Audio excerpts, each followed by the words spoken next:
It is alive? What? I know, right? I can't believe it. I can't believe it either. It's usually trauma based. Okay. Okay, I've Ooh, I paused see it. Joe. The 1,000 challenge. I've paused Joe. Ooh. Yeah, I actually finished it. Ooh. Okay, I've got you I muted know. here. So now I just need to do the window capture. Boom. Hello, Bakura. Good to see you. Filters. Okay, I got to go. No, that is not the window that I asked for. Where's the Joe window? Joe window is over there. That one can go big. Joe window is there. Can sort of just sit. No, not go big, but sit up there. There you go. I've got way more windows than I think I should have over here. How are we doing, everybody? Are we good? So, this whole £1,000 challenge, I found the money to complete it, completely this month. Yeah. I mean, yeah, like people were nice to me this month. Yay. Like aggressively nice. It's weird. Hi, Mini G's Mouse. I am So glad yeah, to hear that. I have wedges of money that need to go into the bank. I'm still wedges. clawing my way out of, like, it's not like I didn't like take out loans or whatever or credit card debt to go on vacation in October, but like no, but I knocked out most of my savings because it's like I need to get, for one thing, it's like I need a break. I haven't traveled much, and my kids No, that's fair. should have the opportunity to travel. But also, you know, it's like, okay, if I'm going to be making big life decisions about like getting engaged or whatever, it's like it would be good for Badger and I to like travel and experience some of that type of stress and excitement together and make sure we're on the same page with, you know, stuff like that. So it's, I feel like it was money well spent, but I'm definitely clawing my way out of not having savings at the moment. Yes. Oh, I understand. Now I have savings. I feel a little bit more secure now that I've got this. Well, it's not in the bank, but it will be in the bank starting tomorrow. Nice. So I'm very pleased about that. And I finished like 5 weeks early. I'm not going to count it online because it's too much. I can't be asked. But I need to color in some umbrellas. Umbrellas, wow. Umbrellas. Let's see. Also, real quick, we've got folks popping in the chat, so we're definitely live. We actually clicked the buttons. We clicked the buttons, yes. So, morning, Vin Shoken, Tessie, Kindleus. Kindleus says, "Morning, Joe. How's your coffee? It is good. I put it in the actual like, the hot cup thing. Wait, is it train whistle time? It's train whistle time. I was doing it quietly because you were talking. Okay, well, I didn't mean to interrupt. We have to celebrate you, though. But sometimes, Joe, we have to celebrate you. Well, if you'd like to celebrate Joe, tips are welcome via paypal.me/Joe Hills and YouTube Super Chat, and we will celebrate me by rotating the camera 1 degree per dollar. There you go. We also need to celebrate Joe. Thank you, Svenlu, for the 21-month resub, Sanastratus for the 17-month resub, Darth Wolfin for the 140 bitties, and Bakura for the clown bitties. So, in order for Cleo and I to avoid talking about money and business stuff the whole stream, I actually worked on a Christmas gift guide, which I'm holding up on my phone. You can't really see it very well. I guess I could put it here. You still can't see it. I'll have to read it to y'all, or we'll have to discuss these as we go. Thanks you, Nordicaon, for the 5 community gift subs. That's very much appreciated. But yes, Joe has a Christmas gift guide. A Christmas gift guide. And I was like, Cleo, I made like I broke down a list of books I recommend into like who would be a good audience for them, who would appreciate them. And Cleo's first question is, what about people who hate books? You know what? I've been thinking about this a lot. I didn't give you the real answer before, Cleo. Okay. But is Joe quiet? I will say, if you go to like a backpacking store, like for like, people that go hiking and stuff. And like it's so stereotypical to like, oh, just buy them socks. But like I Turns them have up. a few pairs of nice backpacking socks, and when it starts getting cold and wet around here, I'm like, those are the only socks I want to wear ever. I'm like at the point where I'm like, I just need to budget $30 a month to go buy a new pair of socks each month, and then I can just throw away all these other garbage socks. So if you're like, I got $20 to $40 to spend on somebody, and I have no idea, don't just go buy them. Oh, these are cute socks I saw at Target that have Santa on them. Go to like the backpacking store and get them like one really nice pair of socks, and the next cold, wet day that they put those on. Still a bit quiet. They're gonna appreciate you. I'm quiet. Apparently. I mean, Like, I'm looking at my levels on my end. I am sending you yeah, and noise. you are in red on my side. So he shouldn't be quiet. Joe sounds fine to you. Okay, I'm just going to People are assume saying it's that you guys. Cleo is too loud on my stream, so they're turning the whole stream down. Okay, I'm turning Cleo down on my end. Okay, I've turned Joe up to 102% because he was previously on 90. I don't know if that's helpful or not, but people saying Joe sounds fine to me, so I'm going to assume Yeah, it's probably on my stream. he's better now. Okay, he's better. But yeah, seriously, like go buy nice, high quality backpacking socks. Doesn't matter how pretty they are. Don't go for something, oh, it had snowflakes on it. Don't go, it has pumpkins on it. Get them nice backpacking socks, and they're gonna love it next time it's cold and wet. But hey, we got our first tip of the stream rolling in from Jenny, who says, just turned in my bachelor's thesis. Thank you so much for the consistently entertaining streams and episodes during these last very stress-filled months. Well, congrats on turning that in, Jenny. That's going to get us $10 here on our abacus, and we'll go ahead and get that camera rotated 10 degrees as well. I didn't have to write a thesis for my bachelor's. I think that's more for like if you're doing like a with honors thing. Did you have to do a thesis for your bachelor's, Cleo?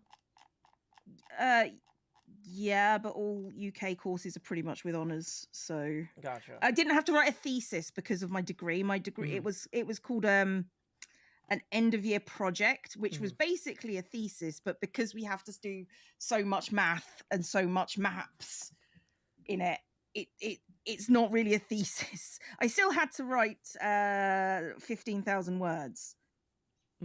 But my final year project was mapping out a quarry. Yeah, no, it was mapping out a quarry. I don't know what to say.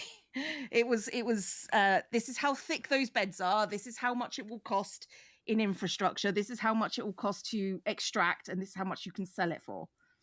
That was my thesis. Well, it was costing a quarry based on borehole data. If I need to buy a Scottish quarry to fund my Scottish castle, I know who to talk to. Also, I got 5 rolling in from Laura, who says Gyro Hills. So we're going to rotate another 5 degrees.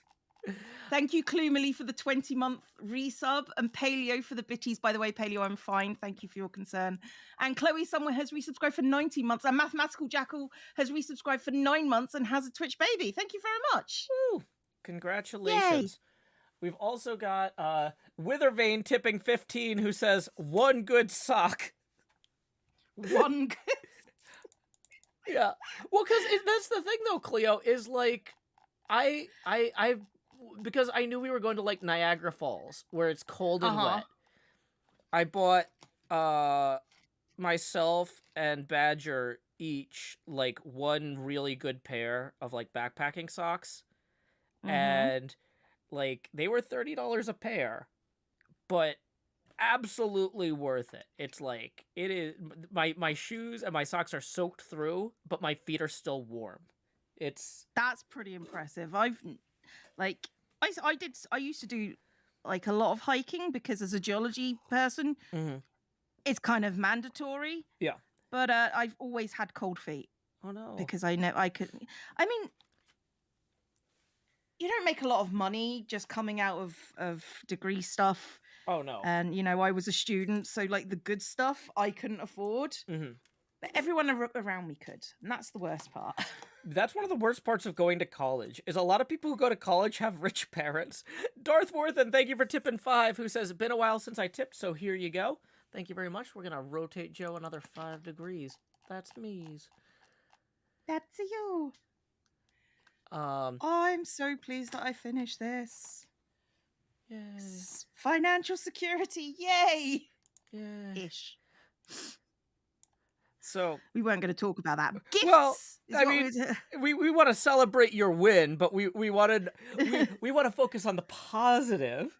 I'm trying to keep this a little bit more upbeat.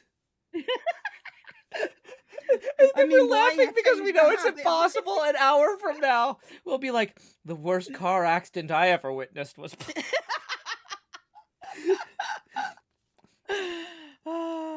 You had to do a senior design project with 3 other classmates as close as you got to a thesis. Honestly, I wouldn't recommend it. I remember being like, there were like 17 people in my university degree course. Yeah. And thank you, Mangamini, for the cow biddies. And because we all like did everything together, because when you're in a course that small, you kind of know everybody. Yeah. But being in the computer labs, because it was the olden days. Yeah. We were all in the computer labs together on hand-in day, stressing. So and like people were just like, I'm not going to be able to get my thesis bound in time, and it's just sort of like, that's your fault. I'm now here for moral support because I got it done the morning. I'm here playing Oregon Trail. That's what the computer lab is for. Quake and Oregon Trail. Yeah, well, no, we had people that patrolled our computer labs. Oh, you're not allowed to be on those Telnet chat rooms. Oh, it's bad. Oh, yeah.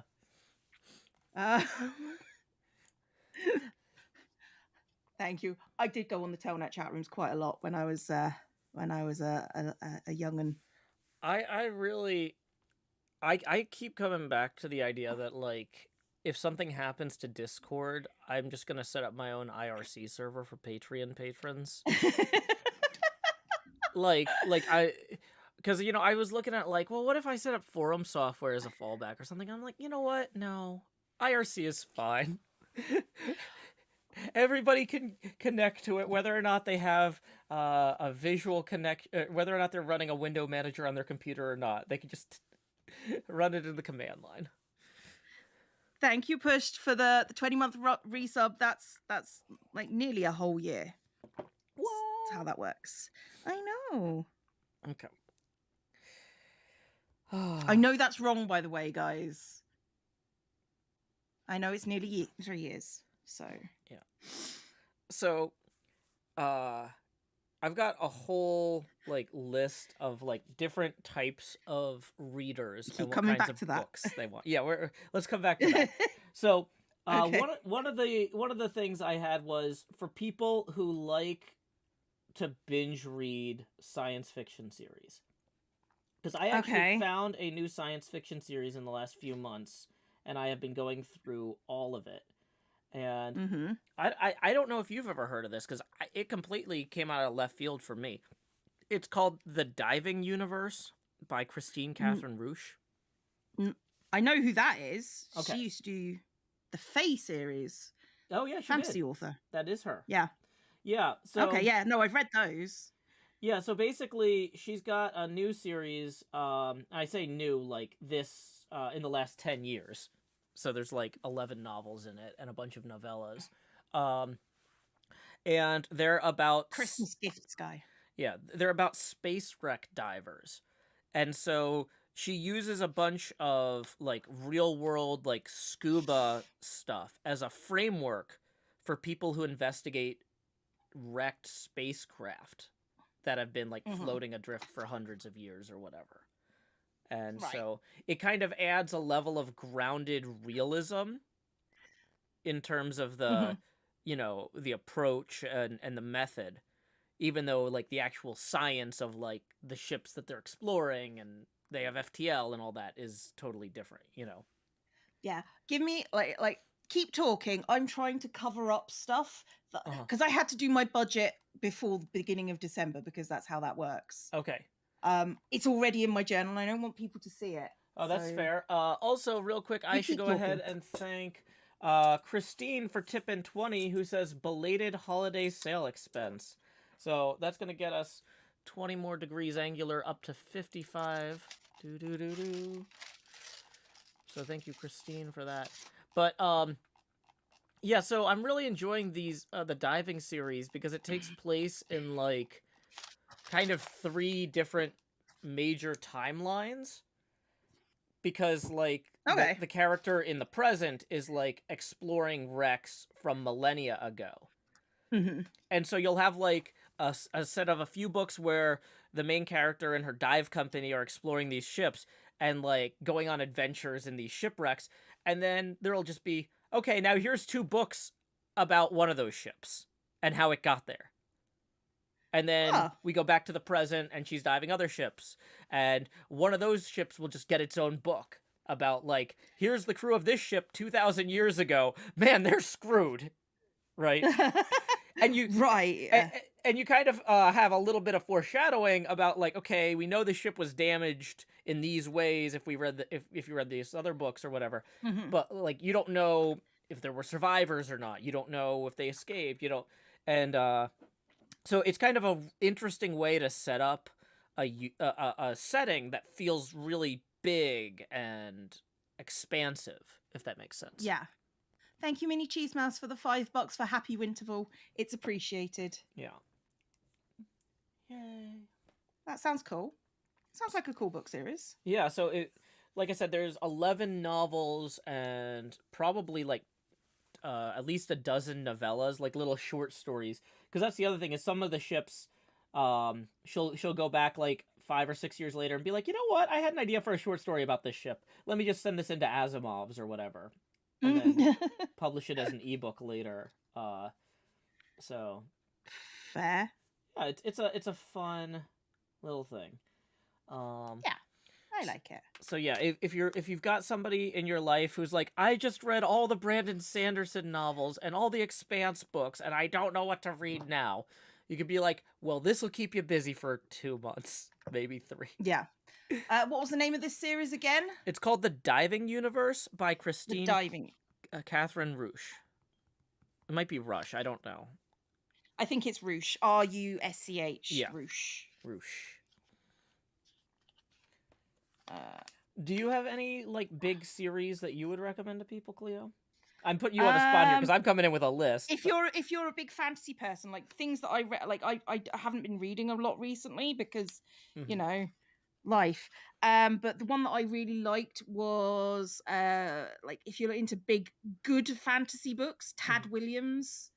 The Green Angel Tower series was like my favorite stuff. The Green Angel Tower series. What is the Green Angel Tower series? Like, what's the basic premise? It's how to describe it. It's your basic coming of age fantasy story. However, it is incredibly well written, and yeah, it deals a lot with like I say, it's been a while since I've read it, but it was the one that stuck with me.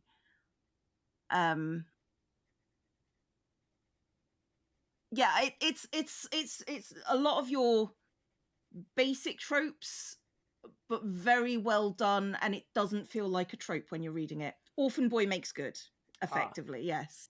Oh, okay. There's actually, this is the opposite of a long-running series, but I read a fantasy coming-of-age novel at the beginning of this year that's going to be part of a trilogy, but there's only one of them so far. It's written by Daniel Abraham, one of the guys who wrote the Expanse novels. And the guys who wrote the Expanse novels love The Wire, the HBO show about crime in Baltimore.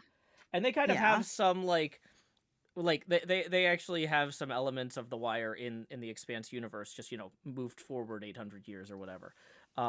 Okay. But this book, Age of Ash, which is going to be book 1 in what they call the Kithamar trilogy, is basically about fantasy Baltimore. And it's also kind of like fantasy universe orphan trying to like, oh no, my brother was killed and now I've got to try to financially survive in this criminal underbelly of a fantasy city type thing. But there's palace intrigue and stuff I'm mixed up in now. Yeah, that sort of thing. I'm kind of underselling it. It's really good in terms of like it's very well written technically. The magic and fantasy elements are well written and work well, but like on a certain level, if you ever watched The Wire and thought, "Man, this would be better if there was a bunch of magic and stuff," this is the book for you. Yeah, that's Darth fair. Worthen tips another 5, who says, "Somebody stop me! I'm in too good of a mood." Well, thank you very much, Darth Worthen, for the additional 5. We're gonna go ahead and rotate that camera another 5 degrees. Who is it that used to yell, "Somebody stop me"? Is that the Mask? That's the Mask. Just Boy. so you know, if you see messages like selling things and trying to get my attention, just don't call them out. It's fine. If they get banned, they get banned. If not, we just ignore them and we move on with our lives. Just finished reading Nation by Terry Pratchett. I love Nation. Nation is such a good book, which is it's technically a young adult novel, but like it's so good. MBRS has resubscribed for 21 months. Thank you very much. And Mama Marty has cheered 100 bits saying hello to both of us. Chloe, who's mistaken to be called Cleo. Yeah, I know how that goes. Saying hi. We're both fans of you both and wish you a Merry Christmas and Happy Holidays. Thank you very much. Merry Christmas and Happy Holidays to you too. It seems like every time we introduce a book or anything like that, we say the name at least once, and then people like weren't listening, and then they start hearing us describe it, and they're like, "Wait, The Wire with fantasy elements. What was the name again?" The name again, yeah. The name is Age of Ash, written by Daniel Abraham. He was one of the co-authors of The Expanse, and it's part 1 of a trilogy called the Kithamar trilogy, and it's killing me that book 2 isn't out yet because it was genuinely really good. A lot of times I will wait until at least the second book. If something like announces they're a trilogy, I'll wait until at least the second book is out before I buy the first one. But with this one, I'm like, well, I love The Expanse, so I'll give it a go, and it was right up my alley. Yeah. Yeah. Crystalite has resubscribed for 20 months. Thank you very much. I mean, it might be a little blurry because of the way the camera is, but you know, we do what we can, guys. Hogfather is a must this time of year. Yep. Hey, Abby's resubscribe. It says sup nerds. All right, Abs. Right, get you. Don't need to try and be cool in my chat. We know you're not cool. Do I have any recommendations that have moments of addressing the reader directly? Yes, the junior novelization of the Dora the Explorer film. It will. Having watched the Dora the Explorer film in the last 6 months, holy cow! That's I can only imagine what the book's like. The book is like the guy who was in charge of writing the junior novelization said to the editor, "This movie is too bonkers to write a junior novelization of. Can I just do it like Douglas Adams? Can I just Hitchhiker's Guide this entire thing?" And the editor goes, "Who's gonna read it? Cool. It's the junior novelization of the Dora the Explorer movie. Go nuts, buddy." And that guy went nuts. That junior novelization of Dora the Explorer, now a major motion picture, is way better than it needs to be. This is not an ironic recommendation. It seems like an ironic gift, but whoever actually starts reading it would be like... will understand. Oh my gosh. Let me put it like this. The movie was way better than it needed to be. The movie was way better than it needed to be. The book was way better than it needed to be. Oh, it's a special book, and it was a special movie. If you don't have the time to read the book, definitely watch the movie. Oh boy. But yeah, it's like, can you say instantaneous neurotoxin? I'll wait. Like stuff like that. It's a trip. It's something. It is really something. Yeah. Yeah. Did see the film theory on it's. I didn't know there was one, but geez. I'm glad that Nickelodeon Studios is trying to do a good job. Like, they did not have to try as hard as they did to make that a good movie, and you know what? Some little kids would have watched it anyway. But they Yeah. made a genuinely interesting piece of art. I'm not saying they made a good movie. It was an interesting piece of art. It's intriguing. It's something that you watch it and you No, go, JT. No, that it's not. didn't need to exist, but it And yet it does. does. And that's cool from an art standpoint. There's something of value there that I appreciate. There was definitely something there. Yeah. This novelization sounds like a perfect gift. Like if your partner is into weird stuff, yeah, novelization of Dora the Explorer, absolutely. Yeah.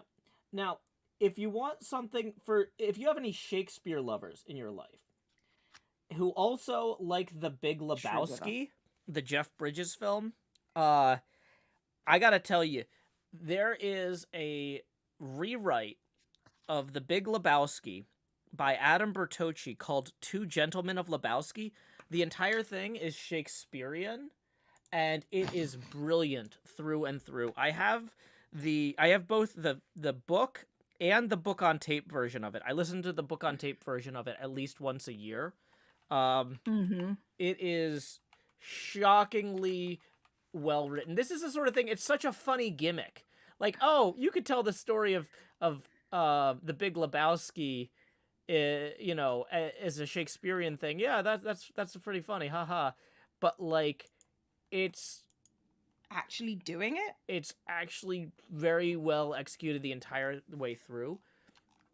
What's shocking is there's so many Shakespearean elements in the Big Lebowski, like having two guys with the same name get mixed up, and you know, the way that the characters interact with each other and move from scene to scene. It shockingly works without.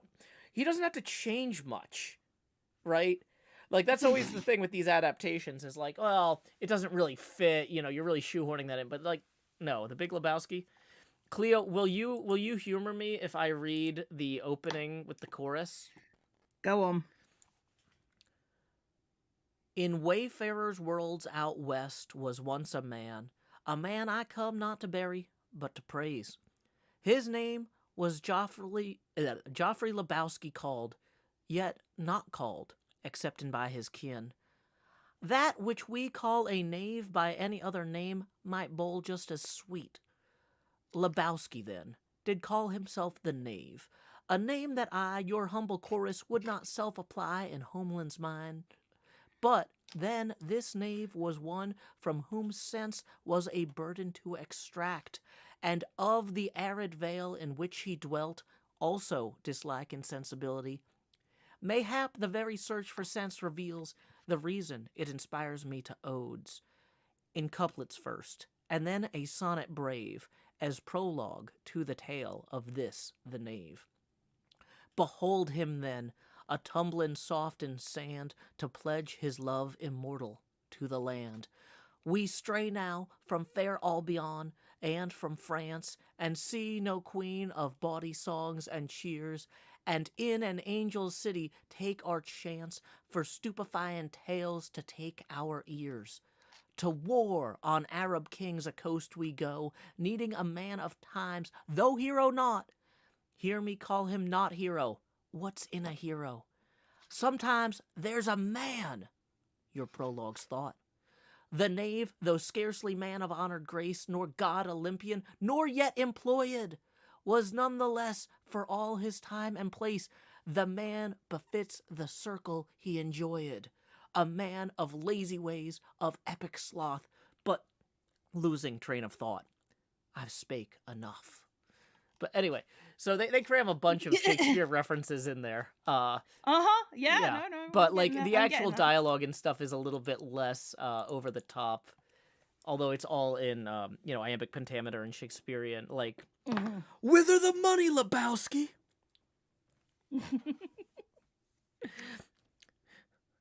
And then yeah. Yeah, no. Yeah. Yeah. Speak of ducats, or else we duckest thee. Into the chamber pot, of course, yeah. Obviously. Mhm. 1, 2, 3, 4, 5. Yeah. December is a 5-week month. Coffee pouring. Ooh, fancy. I know, right? I actually put it in my travel mug so it wouldn't oversteep in the French press. The problem is it stays too hot in the travel mug to drink directly. This is why I don't drink coffee. Actually, it's not why I don't Is drink that coffee. really? No, I just don't drink coffee because I don't like it. Let's see. Mini Cheese Mouse says, any recommendations on audiobooks? Well, the Two Gentlemen of Lebowski audiobook is very well done. The one that I was just reading. I will say, Patrick Rothfuss's novels, in the King Killer Chronicles, the first of which is called Name of the Wind, is a very well written book that is designed to be told from the first person of someone who's an expert storyteller. Like the point of view character comes from like a long line of theatricians or dramatists, and he's telling his own story to a biographer. And so the entire story is told once it shifts to the first person in this just really great readable aloud, like I it's kind of a mix of verse, there's some internal rhyme, there's some wordplay, but it's definitely one of the best books to read aloud if you have the chance to read it aloud yourself. But yeah, let's see. Mini Cheese Mouse says, yeah, those King Killer books are good and I want more. Well, dang it, you already heard that one, so now I don't know. The Bobaverse books the Bobaverse has good audiobooks. Cleo, have you heard of the Bobaverse? I have not. So, do you know what a von Neumann probe is? In space? No, but I have heard of it. So, a von Neumann probe is a self-replicating space probe. And the premise of the book is that this guy who just like sold his software company, like or they just went public and he got super rich. He went he goes to get his, like, what do they call it? He signs up with this cryogenic freezing service with the idea being that there's like a trust that'll keep his brain frozen and then he can wake up in the future.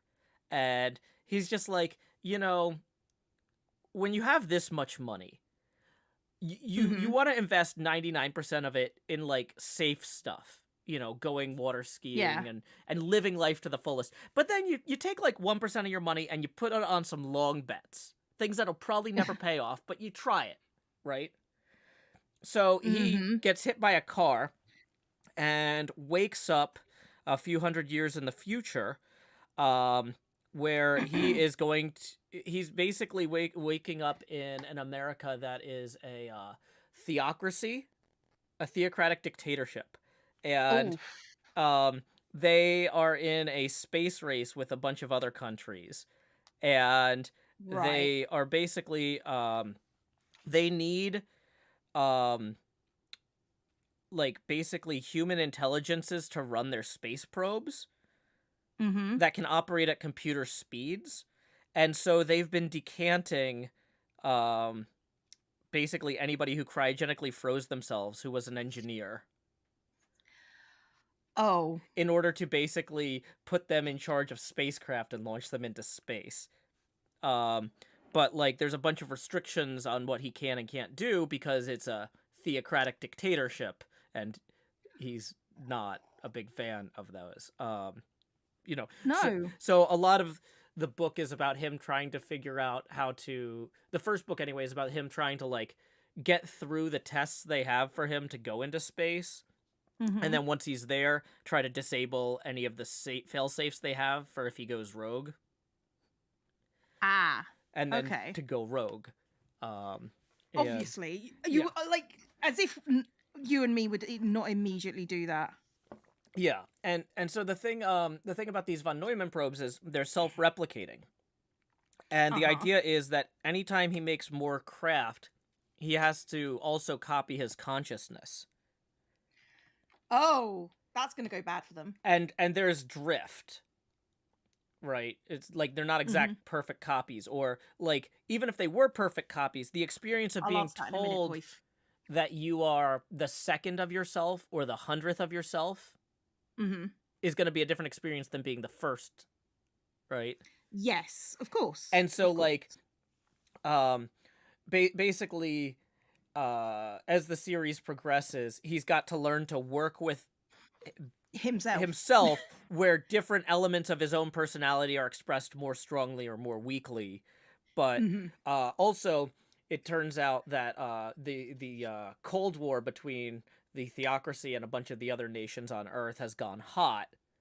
And so the original mission was for him to go out and try to explore other solar systems and try to find habitable planets for colonization targets. And that was originally like a militaristic, like, we're going to get the first near-Earth planets, you know, because we're the best. And now it's like a rescue mission where he's got to find you know, he can't just enjoy coasting around the galaxy exploring. He's got to like try to find planets for people to live on and get rescue ships to Earth and stuff. It's really cool. Okay, so that does sound really cool. Could you say the name and author for the people who have forgotten it? So the author is Dennis E. Taylor. Dennis E. Taylor. The first book is called We Are Legion, We Are Bob. And the name of the series is the Bobaverse. Okay, right. Because the main character's name is Bob. Yeah, makes sense. So for the trans flag in the corner, it's because it's Trans Awareness Week, and yes, everybody is accepted. Everybody is welcome here, and we're accepting if people are accepting. Is basically how that goes. And the code is a stream roots code, which is basically a loop pack system. It's turned off at the moment. You can still buy cards, but it will be turned on later today. It's turned off because I'm with Joe, and playing cards with Joe around is like a minefield because it's Joe. Yeah. it's like, it's fine, but also terrifying. It's fine. Yeah. So those will get turned back on later today. So, you know, all good. It's Joe. But yeah, I've given like we hit our target, so I've given off like I can't remember what percentage I gave off, but I thought, you know, make it cheaper if people want to buy them because I hit my monthly goal for them. So all good. Yay. Yeah, I was anyway. Yeah, I was thinking like, man, if I didn't have a kid, like I would probably be eating rice and beans for the first like 3 weeks out of every month. And then like if I hit my budget, if I hit my income goal for that month, it's like, yay, I can reward myself with a hamburger. Yeah, I know that feeling. Also, currently there's a rare appearance of the straight edge. Look, I do quite well with hand drawing fine lines. I've just got a ruler handy is all. It's just rude.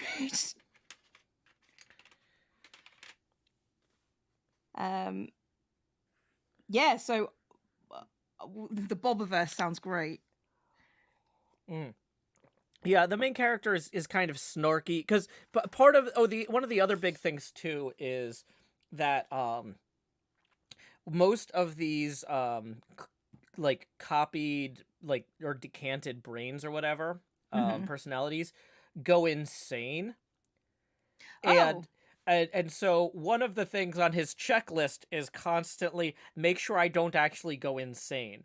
So he's trying to find ways to keep himself entertained and engaged with things on these like 20-year the sense of time in this book is really interesting because he has a drive that lets him accelerate close to the speed of light, but there's no actual FTL. So it's like, okay, I'm going somewhere 40 light years away, but I can accelerate to nearly the speed of light, but it's still going to take 20 years to get there. You know? Yeah. or something like that, because it's because of the acceleration and deceleration time. And so he's constantly trying to find ways to keep himself interested and not lose his humanity, and go nuts. I mean, I feel like I'd cut out the middleman and go nuts immediately. Yeah. Like, just as a matter of pride. Well, it would be cool to explore the galaxy, though. Thanks, Harold. Because I mean, it would be, because that's the thing, though, is he's, on the one hand, it's like, man, I really hate theocratic dictatorships, but I on the other really like the hand- idea of having my own spaceship that I can make more of. Like, yeah, I like the idea of like there being more me in the universe. I think that would make the world a better place. Actually, I don't think it would make the world a worse place because, well, especially if you're not on the world, if you're bouncing Yeah. around, exploring other planets and stars. Like, and there's stuff. a lot of space out there. I think we could, deal with 100 or so of me. Yeah. And inevitably some of them would go insane because it's me. So Oh yeah. Yeah, I'm living life on the ragged edge as it is. Like, yeah, it's like if you were in that situation though, I think you would handle it better than most because you've got innate curiosity. oh yeah. Well, Although you do need people more than yeah. Oh, well, I also don't do well in isolation, though. I always do better living around other people or with other people. Like, see, I'm the opposite. I do better on my own. Like, so I like having my own space within kind of that cluster. But, like, living in an apartment building with a bunch of my friends after college was really great. See, I immediately tried to live alone. As soon as I got a job on my own, it was just sort of like, yep, no. Bye, mum and dad. Love you. I'm leaving. My dad was very confused. My dad is one of those people that doesn't do well without other people. Well, so he was very confused between not doing well with other people and not wanting to live with your parents, right? No, there's not. For you, there might be. No, there's not. For me, I mean, it's the same stuff. My point is, like, I like having other people around, but I felt like I couldn't grow as an individual if I was still living with my parents. Like, it wasn't going to give me the opportunities I wanted. I don't know. Yeah. I mean, I'd already moved out for uni. Having to go back was like nightmare dystopia. Because, I mean, as the youngest child, they still wanted me to treat me as the youngest child, despite the fact that I'd been away for uni for 4 years. Yeah, that's no good. And had my own job. And it was just sort of like, I'm not a kid. And my mum was like, I know you're not a kid. And my dad was just like, you're still my kid. I'm like, that's fine. I'm going out. Where are you going? I'm not telling you because I'm 22. Yeah. Leave me alone. I cannot be doing, like, reporting my whereabouts to people. And because I'm the youngest, my dad still can't get it through his head that, I'm still going to do what I want to do. Sorry, Dad. Yeah. So, lived in a student house where I had my own bedroom. Some days I ate noodles and didn't have to go into the kitchen and deal with people. Yep. Your pet. Yeah, I know, Abby. It's like, you don't know what's best for you. No, I'm pretty sure I do. I'm pretty sure that's a me thing, not a you thing. To be fair, my parents were never that bad. They did let me just go off and do my own thing, despite trying to talk me out of things. So, yeah. Waterfall 8484 says, you never stop being a child to your parents. Well, here's the thing, though, is at least that kind of goes both ways. When I'm around my parents, I can be a child again, Did I tell you that I've got a new niece? You did? Yeah. So I got to meet her this weekend. We went down for the baptism. And on our way there, we were a little early, so my parents were like, "Oh, let's stop at Starbucks." And I don't really like Starbucks. I have a sensitive stomach, and if I don't need to get anything from there, I'm not going to. And so my mom is just like, "Joe, do you want a coffee?" I was like, "Oh, thanks, Mom, but I don't want to have a hard time falling asleep in church later." And just, in the middle of the store, she's like, Joseph!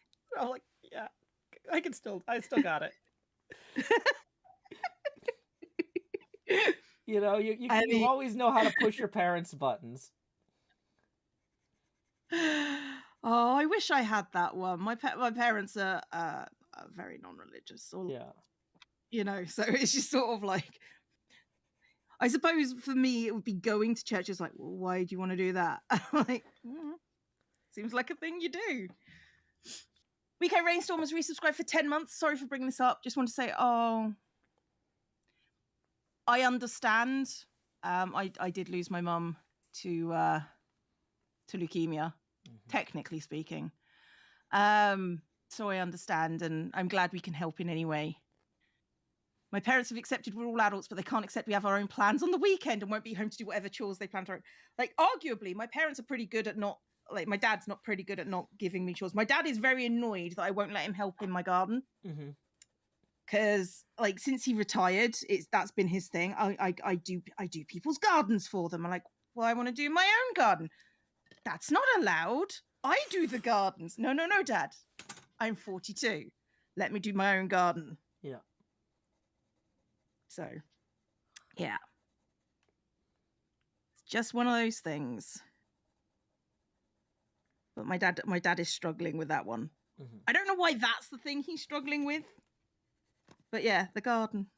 Well, he's probably just looking for excuses to get out of the house since your mom passed. I mean, that's gotta be rough. I mean, honestly, my dad gets out of the house more than most people do, even with like massive sciatica going on. And he has friends down the club. Because my dad is a member of the Working Man's Club, so he's been going there like my whole life. So he has a more vivid social life than I think most teenagers do. So well, that's good. It's just the garden is his thing. So, excuse to spend time with you. No. Oops. No, my dad doesn't want to spend time with me. We love each other, but we are very different people. My mom still tries to go through my shopping bags. Ew! No. Boundaries. My dad won't even go through the bags I get for Christmas presents that are wrapped up. Oof.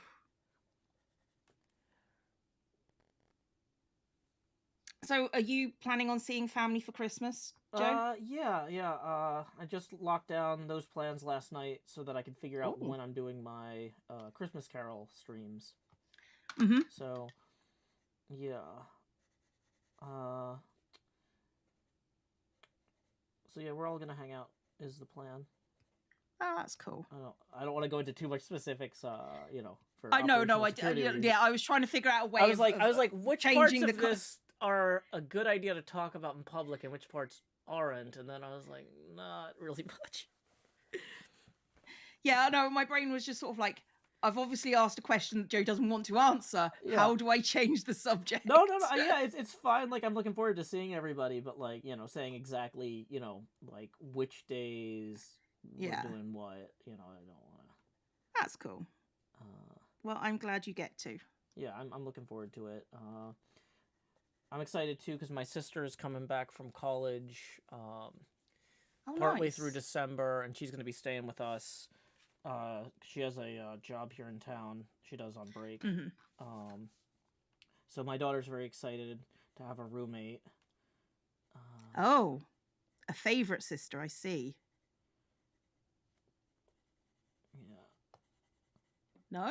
Okay. Wait, what do you mean a favorite sister? It's not my daughter's sister. It's my sister.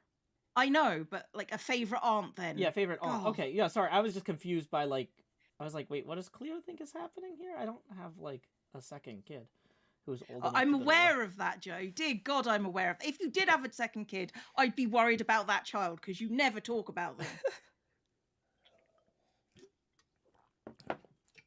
Yeah, there's only love in my heart for the one. Yeah. No. But yeah. So anyway, yeah, so I'm excited. Joe's out here counting his kids in his head. Do I have the Yeah. Womp, womp, womp. one?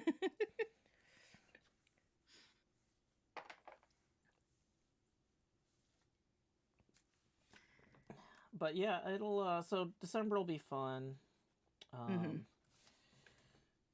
Looking forward to that. I pulled all the Christmas stuff out of storage yesterday, but we haven't got the tree yet because it was pouring in Nashville. And yeah, I'm kind of like, do I want to go and do like Christmas decorations? Because my brain is like, this time next year I will be in my own house is the plan. Yeah. And I'm just like, can I be bothered to get out the Christmas decorations one more for time this year? Yeah, and I'm just like, I'm not sure I can. Well, here's the thing though, is like I found with stuff like that, Gosh. you know, if I don't have enough self-discipline to see it through. Mm-hmm. So Yeah. I might say, you know what, I'm not gonna do the decorations this year. Whatever, we're moving, blah blah blah. But then the day before Christmas, I'm gonna be like, I waited too long. I should do this all right now. Oh no, I can't find this. I gotta run to the store to buy a replacement. Like, rah, rah, rah. Like, just do it. Like, you're gonna be annoyed later that you didn't do it already. Is the problem? I mean, that's true. That's true. Okay, it looks like I'm starting this week on a Friday. I don't know what's. I can't do calendars lately. It seems. Apparently. Okay, so like this is the Thursday. What the hell? And we need to rotate 3 degrees thanks to rotation. Do do do do. And Have then a huge tree stumping a hard. Yeah. That's our not decorating excuse. Good Fair grief enough. 76 in the Twitch chat writes, Joe, seems like you need to go with the flow a bit more conversationally, as it creates awkward moments. Thanks for that note, Good grief 76. I'll try. You don't need any more awkward moments, Joe. You've got plenty. Well, I mean, this seems like a solid strategy for creating more. If I just go with the flow in the conversation, I can find the better opportunities to create awkward moments. I guess.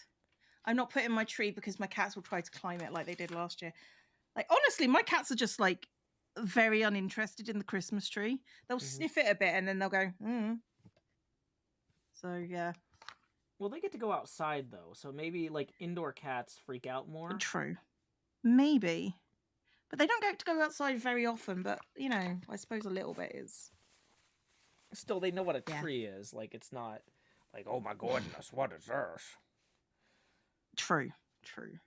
Got the light hung up earlier this week. Need to adjust some. Like, if I do it, I don't have a lot of decorations, and my brain is like, I am so tired. I might just like, part of me wants to just go get something that's already decorated and just put it up, and not go digging out through like all the bins and stuff, or like, can I just leave the Halloween decorations up? I mean, it depends on what sort of Christmas you want, but sure. Having seen your Halloween decorations, Chris, I do think you might be onto a winner there. You always have the option. I know. I'm just tired. So, like, maybe going out and spending £10 on like a wreath or something to hang up would be something. Oh, I forgot to get our wreath out of storage. The bins of decorations, like the big plastic tubs.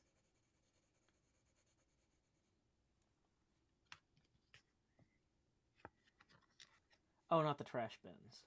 Not the trash. Weirdly enough, not the trash. Okay.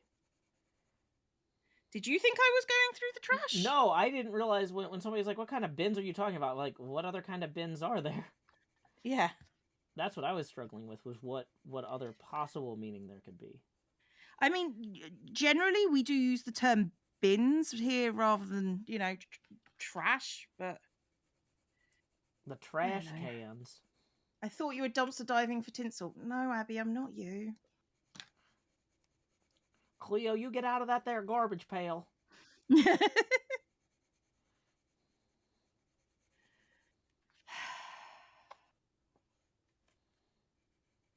I'm not decorating for Christmas this year. I live alone. I'm just too tired. Like, honestly, I'm just exhausted right now. Maybe in a couple of weeks, maybe then I'll want to do something. But I've got to clean the house, and the house is just exhausting right now. Is there a story there? Sky, Abby, like, I think most people in the chat know Abby is just my actual real life friend. I'm taking the mickey out of them because I can. You're not allowed to, okay? Never. They're also an artist, which does explain a lot of things. So,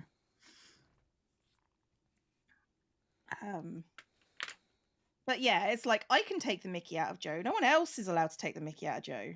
Yay. If it, somebody on Hermitcraft decides to take the mickey, to pick on Joe, I'm like, no, that's my designated picking upon person. Oh no. So, got to at least ask permission. Hey, NJ, thank you for the 21 months. Morning, need to clean is a full, like, honestly, I have slept, like, I think I'm low grade ill, if you know what I mean. Yeah. It's like nothing serious, but I am exhausted. I am sleeping at least like 12 hours a day at the moment. That's no good. So, like, the thought of like cooking and cleaning and doing household chores is a nightmare. You know what? I was sorting out my sleep schedule. I sorted it out, and the next day I completely knackered it again. So it was just sort of like, why did I bother? Oh. This makes me think all hermits have a designated picking upon person. No, I think that might just be me. I think it's just me.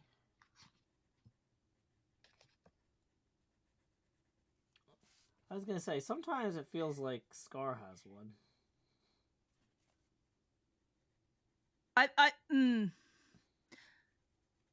Yeah, okay, you know what? Scar does pick on you an awful lot. Yeah, you just when you're asleep so you can't do anything about it. Yeah, he pretty much. murders me like 4 or 5 times a week.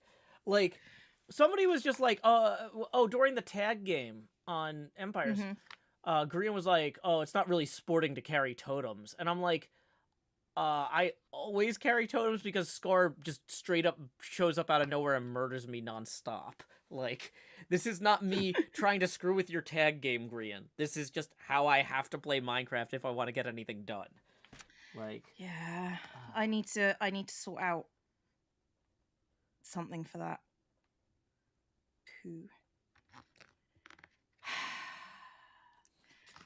That's another thing I don't have the energy for. It's just like, okay, I guess we're doing this. I think Scar only murders people so that his end of season death count doesn't look so bad. I mean, what was his last one? Hey, Manatee Gag, thank you for the 21 months. It's appreciated. To be honest, Scar's gotten good at killing people. When he used to be, like, do you remember in like the first seasons where he didn't know what he was doing and he couldn't kill anyone for toffee? I really liked him then. Remember when Scar was likable? Remember when Scar didn't murder everyone out of hand? Yeah, that was fantastic. I would like to caveat this is a joke. Scar is great. We love Scar. Don't worry. Don't worry. Before anyone goes, Scar, did you know they hated you? And then get Scar paranoid because he's like, I didn't mean to. I'm sorry. Because Scar will apologize. Just yeah. Let's not do that to Scar. No one needs that.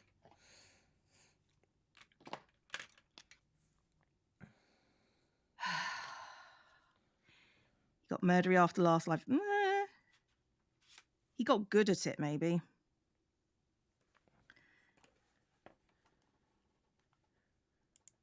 I can't believe I've just started this not on a Monday. It's just ridiculous. It's ridiculous.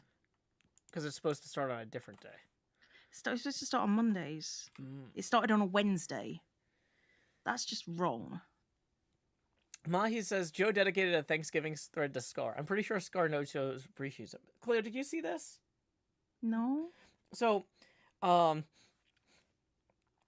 Thanksgiving when we were getting everything set up, my sister had said something about, like, you know, this year, can we all go around the table and talk about what we're thankful for?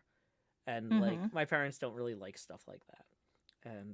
Okay. And so I'm just like, so I jump in and I'm like, and specifically why we're thankful for the name of my sister in particular. And they Uh-huh. thought that was pretty funny. And I'm like, oh, I should do something on Twitter where I say, hey, it's Thanksgiving, so let's go around the table and say why we're thankful for another hermit. Who's the funniest hermit? And I was originally gonna do B-dubs or one of them, and I was like, no, this would end up like being mean or sarcastic. I'm like, who's somebody that everyone's genuinely thankful for? Scar. Okay, yeah, let's go around the table and say why we're thankful for Scar. That thing got like 1,000 retweets and like dozens of responses, and like it was like people just jumped on that like crazy. And I was like, oh, this is just an offhand comment making fun of my sister that morphed into something way bigger. That's quite cute, actually. But yeah. Let's go around the table and talk about why what we're thankful for and why it's me.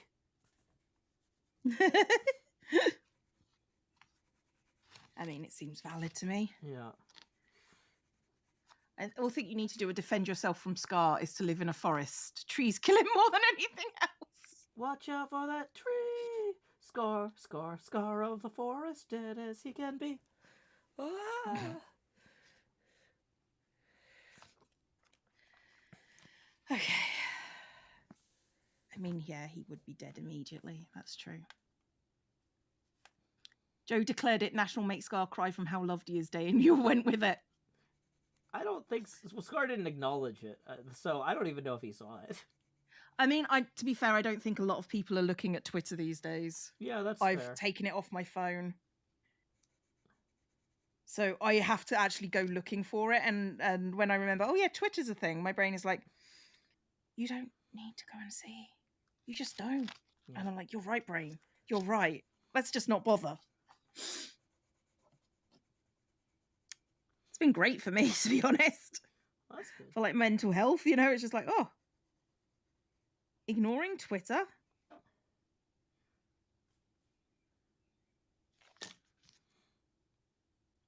You deleted your account, which is fair. Like, I'm keeping my account just in case things get things get better and I need to laugh I'm at a particular person. it gets bought out. Honestly, this is the sort of thing where if somebody offered him 15 billion for Twitter right now, he'd be stupid not to take it. Yeah, he would be. And we've never said he's smart, so. Well, yeah, I get that. But I'm just saying, like, this is just demolishing his professional reputation so quickly and will ultimately undermine the value of his other companies. I'm really hoping that a company steps in and is just like, hey, you know, you're driving this 44 billion you spent into zero. What if we give you 5 billion? Right? Like, you see, to him that would be a tragedy. It would, but at the same time, like admitting he was wrong is something that he struggles with anyway. Yeah. And on this scale, people are going to laugh at him and he's going to cry. Well, they're laughing at him and he's crying anyway. Like, it's... I'm optimistic that somebody will bail the site out. I mean, I would say that would be the case if it wasn't for all, like, the fact that there's no one working on it anymore. Yeah, getting the staff back will be difficult. I mean, virtually impossible, I would imagine. Yeah. Well, that's why whatever company acquired it would have to already have some of the expertise. They're not going to have all of it. But, like, at least having people who know how servers work at a baseline level.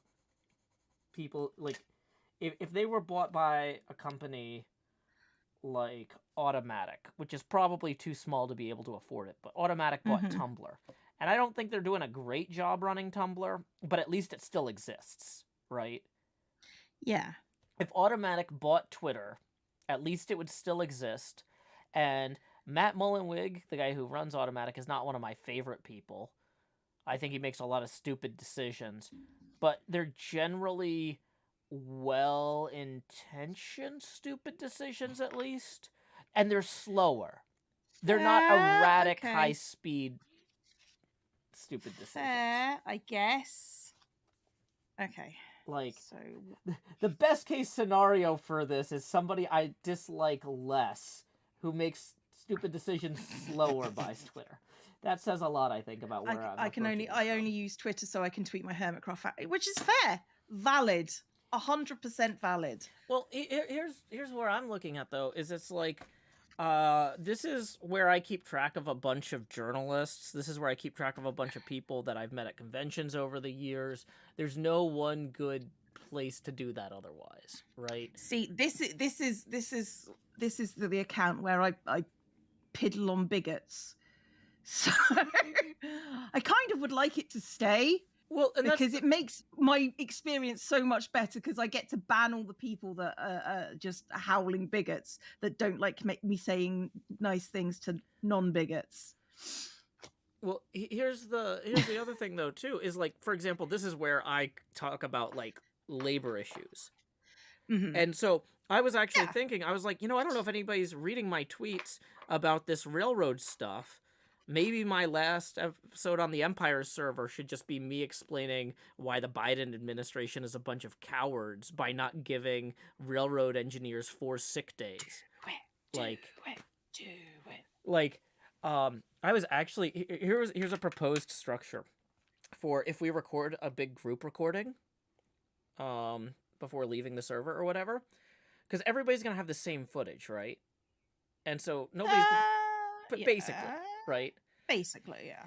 Well, I was kind of thinking I would be like, to basically pretend I'm on the phone with a bunch of people in Washington about this train thing, and be like, and I was thinking I would probably be very sweary in this, but I'm not. I think that makes it seem more authentic, but it might upset people.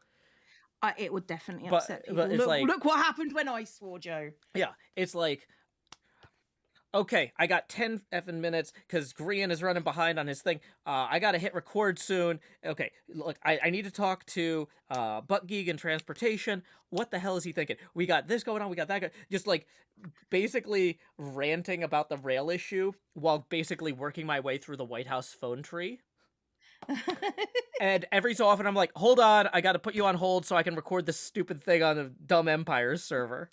And then like, that would go badly. Don't say that. And then it would cut to, okay, I'm done recording, blah blah blah blah blah. So the episode is basically, the episode is structured so it's all the audio of me yelling at people on the phone between takes. I don't want to say do it, but it would be funny. The thing is, I really feel like it wouldn't work without the swearing. I just don't. I don't think. Well, to be fair, they're not going to be annoyed that you're hypermasculine. The sort of people that call up their buddies in Congress and yell at them swear a lot, right? I mean, yeah, that's like it's arguably, yeah, I guess so. For this to be like, oh, you're seeing behind the curtain, Joe's pulling the strings in Washington. Yeah, like, that's true. This is the hermits between takes, like, yeah, but like, I don't know. But the thing I'm worried about though is by the time something like that went live or got out of embargo, the rail strike bill would have already passed also. So yeah, because it looks like they're trying to move real quick on this because they're being a bunch of jerks about it. But anyway, they are. I'd rather complain about this on Twitter than on the streams, because I kind of like the streams and the YouTube episodes to be like a bit of positivity in an otherwise terrible world, and Twitter is where I acknowledge how terrible the world is, and then the streams and YouTube is where I try to say, but we're doing our best, right? If you take away that outlet from me, then I have to find a way to mash it all together, and maybe the end result will be better, but maybe I'm not gonna bleep the swears mahis. I can't. But what I'm running into is even just trying to explain this concept. I can't improvise the lines to give an example without the swearing. Like it's just intrinsic. Like go watch The Thick of It. Like how it's like Sorry. you can't interact with Washington or politicians on that level without swearing it profusely. It's it's just part of it.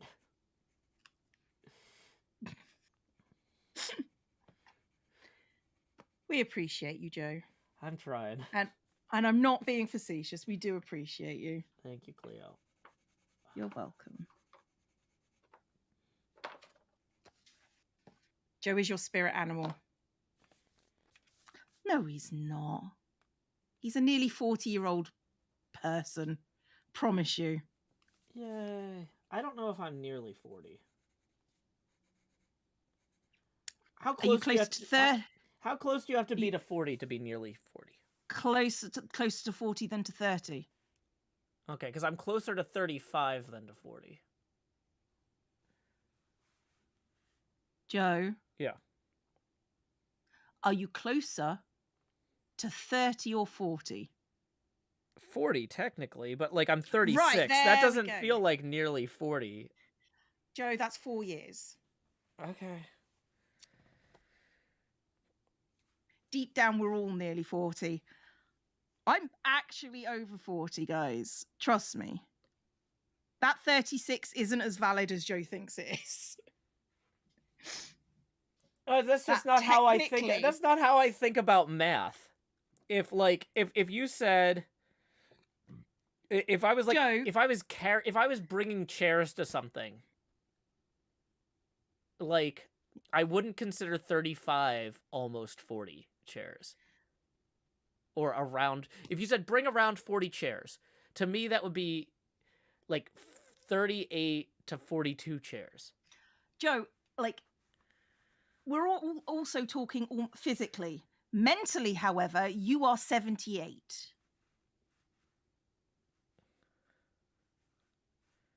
It's mean, but we both know it's true. Well, you know what? Since my mind is going to go soon, just a quick reminder that tips are welcome via paypal.me/Joe Hills and YouTube Super Chat. Yeah, oh yeah, no ages in chat. Just so we remember, don't post your age in chat because we have to ban a bunch of kids every time that happens. Yeah. Granted, most of the people here are just like, yeah, I'm like 50.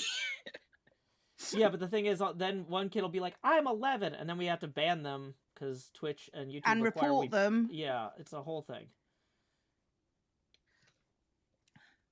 That's why we have that rule. It's not that because we care about your ages particularly. We don't. But also, I like to not give like bad we will lose our channels into if we younger don't get children. Rid of people that are under 13. Yeah. And I'm also not willing to lose my channel.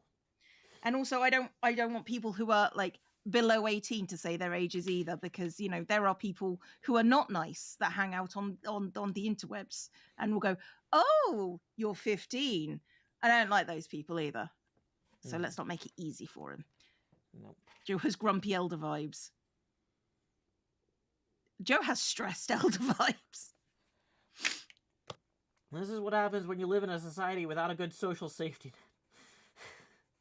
net. Yeah. Yeah.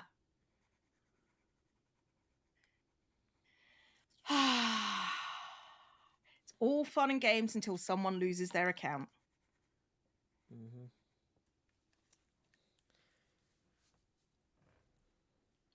By their account, I mean me. Yeah.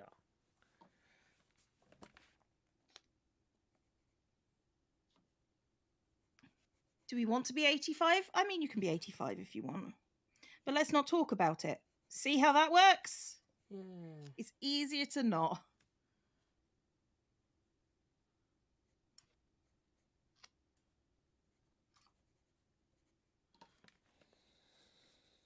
Twitter is where you live in a society. Here is where we escape society. Yeah, I'm not sure that's true either, but sure. Well, I mean, but I don't know. For me, like, Twitter is where I engage with journalists, politicians, and people I've met from all over the world. Like, and things are not great in a lot of these places. And this is how I keep up with people who are like in Seattle protesting or in St. Louis or wherever. Like, you know, because it's one thing to read like, oh, hey, here's what the New York Times says is going on in these protests in Seattle, versus like, hey, this guy I met at PAX a few times is protesting in Seattle and he's tweeting what he's experiencing, right?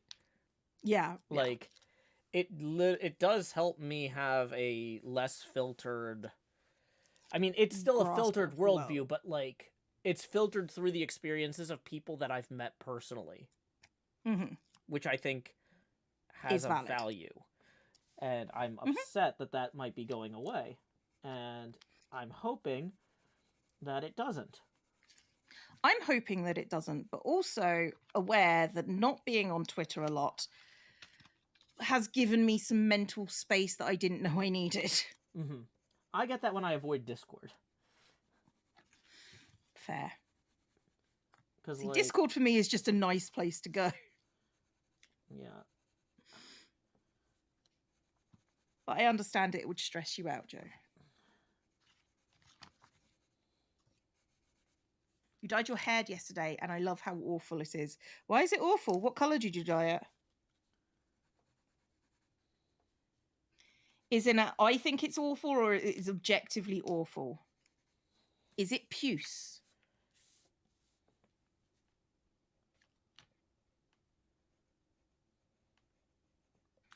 I don't know why I chose puce, but puce is objectively an awful colour.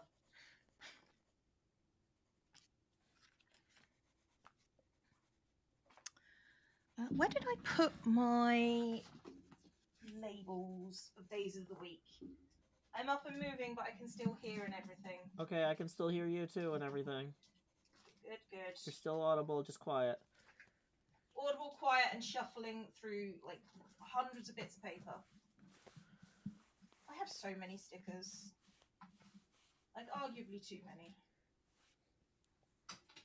I need more.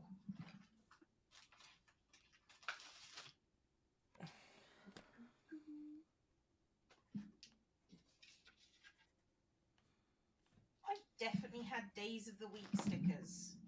It was definitely a thing I owned.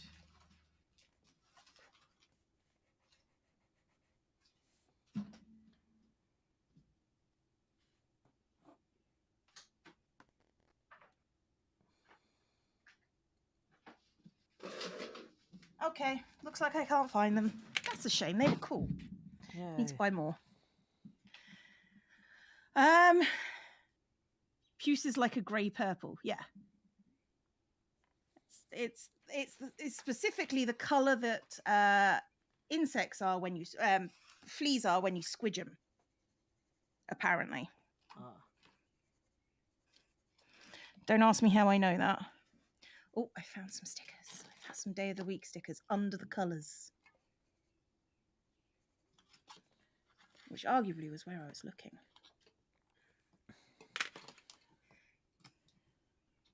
Gotten into die cutting stuff for cards, and that's real fun.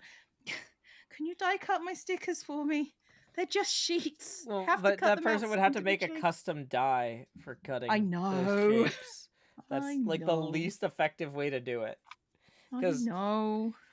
But I'm still sad.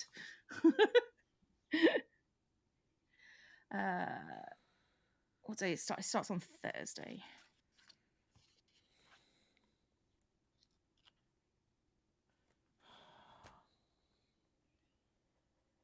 Thursday.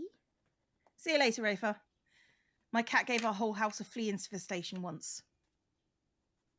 Well, that's no fun. How? Probably by bringing fleas inside. If I had to guess, I don't know, Cleo. No, I'm just like, okay, I get that, but it's just sort of like, how does one cat give you an infestation? Because, you know, I've had cats that have had fleas before, and it's never turned into an infestation. It's just like, you must live out in the country somewhere. That's the only way I can think that it's doable. Because, you know, I'm assuming there's a higher ratio.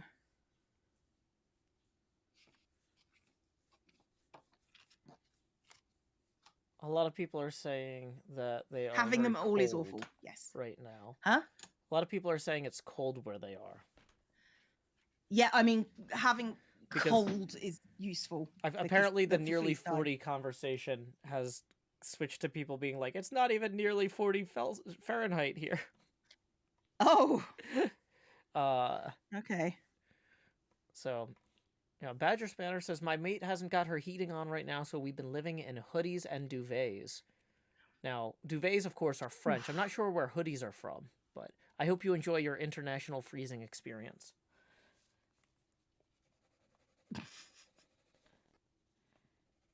You're treated as well. That's so weird. It's sort of like I have 2 cats. Occasionally there will be a flea. Okay, so people don't use spoiler tags in the in this live event chat, because then I have to click over there to read it. Yeah, Joe doesn't know if he has to ban you, okay? Well, I don't know if what you're saying is something for me or not. Like people using don't use spoiler tags in the stream chat.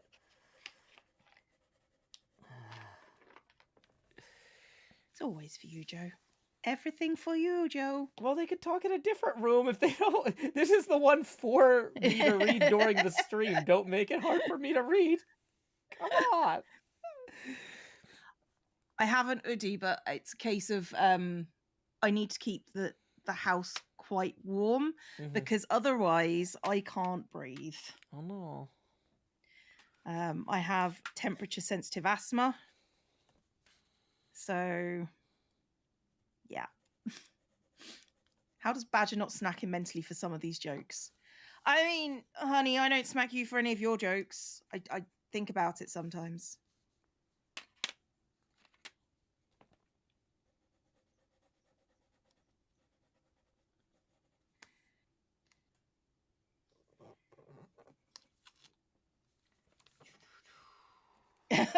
Are they though, Cam?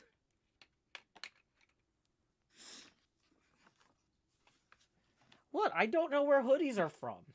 Do you know where hoodies are from, Cameron JK?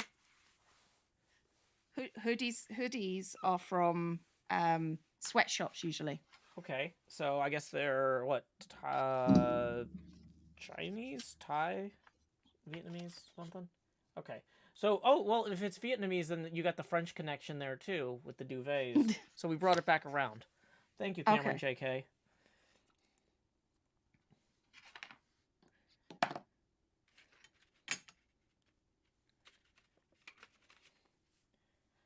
He doesn't have Joe community because he doesn't show up in the subtitles in Cleo stream. I mean, that's true. Don't worry, Elle. It's okay to be confused. According to Wikipedia, they originated in a New York warehouse in the 1930s.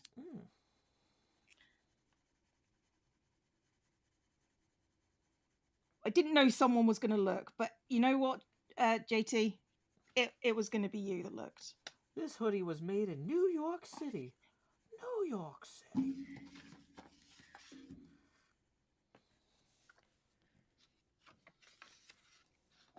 I mean, what were they trying to make? Were they just trying to make a jumper with a hood on? I'm imagining, like, if it was like, oh, hey, this is a refrigerated warehouse type of thing. Like a meat locker type thing. So it would be for the guys going in and out of there, loading and unloading, maybe. But, I mean, that makes sense to me. Yeah, no, I guess you're not wrong. You might not be wrong, possibly. Yay, I love possibly not being wrong, perhaps. I'm too tired, Joe. I don't know if you're wrong or not. It's too much for me to guess. Because they had like hooded cloaks before. Like hoods weren't an innovation of the 1930s. But they didn't necessarily hoods have been around for a while. Hooded sweaters or sweatshirts.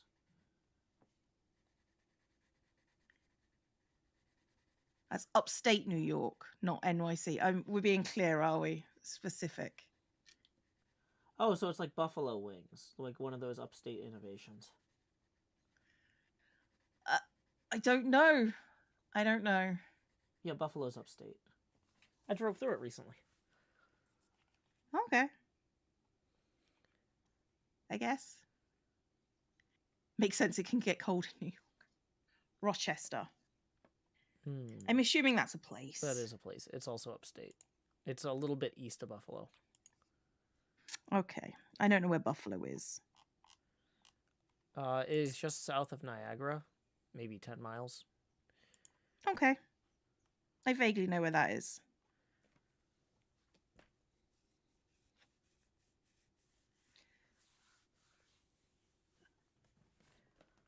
Okay. NJ has friends there, apparently. Yay. Fair.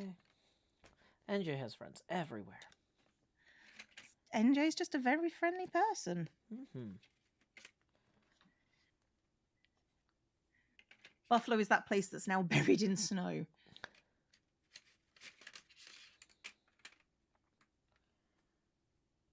I was going to make a joke about the Arctic then, but it's fine. It's fine. That's probably not buried in snow, to be fair, which is a problem. We did mention not going dark today, didn't we? We were trying. We're just not very good at not going dark. Although I do have a book that's one of the darkest of the book suggestions. Oh, go on. Is a graphic novel.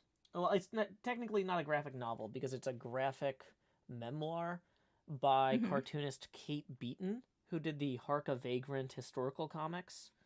Right. And it's about her time she spent working in the Alberta oil sands when she was trying to pay off her student loans from art school and kickstart her career as a cartoonist. And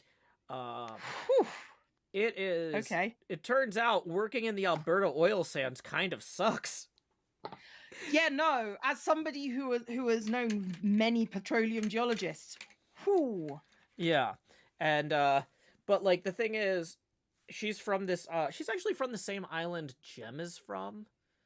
In Eastern Canada, and it's really hard for people to make a living there because the fishing grounds all dried up basically, and then they had some steel plants that closed down, and there's just not a lot of jobs, and so almost everyone who needs money ends up going to Alberta 9 or 10 months out of the year to work the oil sands.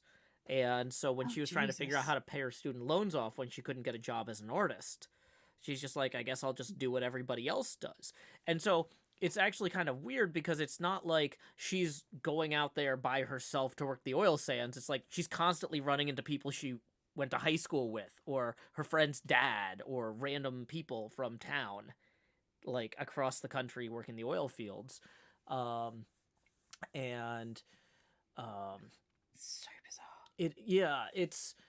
bizarre. But yeah, there's a great line in there where she's talking to one of the guys. He's like driving her out to a work site or whatever, and he's talking about his youth and what he used to do, and she's like, "Oh, you used to be a fisherman?" And he's just like, "I'm still a fisherman. I'm just here."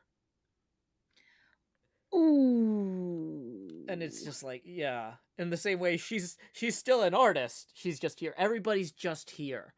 And she's like, a lot of the book is about how like the entire like oil sands region is this interstitial space where everybody's just there trying to get somewhere else. Yeah. But it creates these weird social structures because nobody believes they're going to be here for very long, even though a lot of them end up there 10 months, 11 months out of the year for 15, 25 years. Right? But they're like, this isn't my life. This is just something I'm doing. Right? And that isn't safe or healthy. No. So the book is named Ducks by Kate Beaton. Strongly recommend it. It just came out in the last year, so if you're looking for something for somebody who like reads a lot of graphic novels and probably already picked up everything from last year, this just came out like a couple months ago, maybe 3 months, but it's really good. Sounds like a lot. But there's a lot there. It's very poignant. There's a lot of positive human moments though, mixed in with the bad, you know. Yeah, I know. But it shows the ups and downs, and you know, it definitely gets pretty heavy in parts, but there are other parts that's just like people goofing off around the work site. And not in like a, oh, somebody's gonna end up dead way, but like, Yeah. you know, like we're trying to make the best of it together type of thing. Yeah. Dogs Be Great just says, I wish I was writing down all the book recommendations you've done this stream. Chloe the Great and Powerful says, the oil sands can make you so much money. Everyone I know has thought of it. Kara K says, the Alberta corporations take huge advantage of those people. Sure, they get paid, but it's absolutely atrocious. I grew up in northern Alberta, swore up and down I wouldn't do it, even though it made it so I couldn't find a job easily. My brother, however, is still trapped in it. It's isolating and almost cultish. You can't really leave. Yeah, that's the other thing, is these work sites are so remote. A lot of times you have to live on site in like a workers village, and yeah, and they go Kate Beaton goes into a lot of that in the book. It's really really well told story where she establishes the setting. She shows like she's kind of one of the lucky ones who didn't, you know, get cancer and die in the next 5 years. She didn't get trapped there forever. She but not all of her friends and family were so lucky, you know. It's she's a success story as an escapee, basically. Jesus Christ. Well, and you know what's crazy about it too, though, is like she worked there for she did her like a year, and then she got a job offer in Vancouver, right? Like working at an art museum, and as an artist, that seems great. And she moves to Vancouver, and they like cut her hours at the museum or whatever, and she's just like, I was gonna make exactly enough money to live here and pay off the bare minimum of my student loan payments. But now I'm getting behind on my student loan payments, and she has to go, and she goes back to the oil fields for another year or two. And she sees like this is like what life can be like in Vancouver if I'm an artist who can afford to live here, but I'm not an artist who can afford to live here. This is a fantasy that I can't sustain. If I can get these loans paid off, then I could maybe make it, but with these payments, I can't, you know. And it's about, it really does a good job of expressing how much of a trap these student loans are for people and how badly it can go. People are asking if there would be a list somewhere of recommendations from you, Joe. I'm working on a blog post about these, but like I don't really have my thoughts together right now. It's more of a ramble, as you can tell. Yeah, no, that's fair. It's fair, Joe. The Greater Good says, I wanted to read this, but now it sounds too relatable. Yeah, it's very relatable for me. Because I spent 10 years paying off my student debt, and I get it. I see like the amount of money that she was making in that amount of, like, she was making a lot of money very quickly in this terrible job, like more than I was making in some of my first jobs, which was like writing code. So, you know, but yeah, ay. it's a tricky thing. Like when you're making that much money, you also get used to making that much money. That's always a real problem when you're you know. Well, so the thing for her was she wasn't because she was like living in like a factory town, where they like provide the apartment or the trailer or whatever, right? Yeah. She didn't really have it. The only thing that she could be tempted to spend money on really was going home. And her parents kept being like, you should come for this holiday, you should come for this holiday. And she's like, well, that'll wipe out, like that'll set me back. All my savings. You know, and so, yeah, because she had like there were some places that she could work where she would live off site, and that's where you're like, well, let me upgrade my furniture, let me do this, let me do that. But if you're just in a furnished trailer that they Yeah. provide, like you're just like, screw it, I'm basically camping. It's real easy to just funnel that money straight into your loans, you know? Yeah. Juniper Willows resubscribed for 18 months. Thank you very much. It feels like a trap. It's why I never actually went into, like, I mean, aside from like being vaguely against it, that's why I didn't go into the petroleum stuff, because I could have done straight out of uni. There was an offer there. Yeah. But it's like, do I want to be away from civilization for months at a time? Yeah. And then everyone's going, it would pay for itself. I'm like, yeah, but I don't need to be retired at 23. I just, I mean, now I think I could have been retired at well, not 23, but yeah, I could have been retired at 32, maybe early 30s, and it's like, and I could still be doing this. Yeah. I mean, economic uncertainty is definitely the biggest continuous stressor in my life. Mm-hmm. Like, I just, people are like, Joe, you work too hard. Why don't you take more time for yourself? It's like, because I'm breaking even as is, or I'm slightly less than breaking even as is. I can't afford to take more breaks. It'll kill me. Like, I like, I don't know, and like that doesn't seem like a good way to live, but I don't know how to fix it other than being richer earlier. Like, I'm already in this. Oh yeah, a test. That's true. No, I get you, Joe. I get you.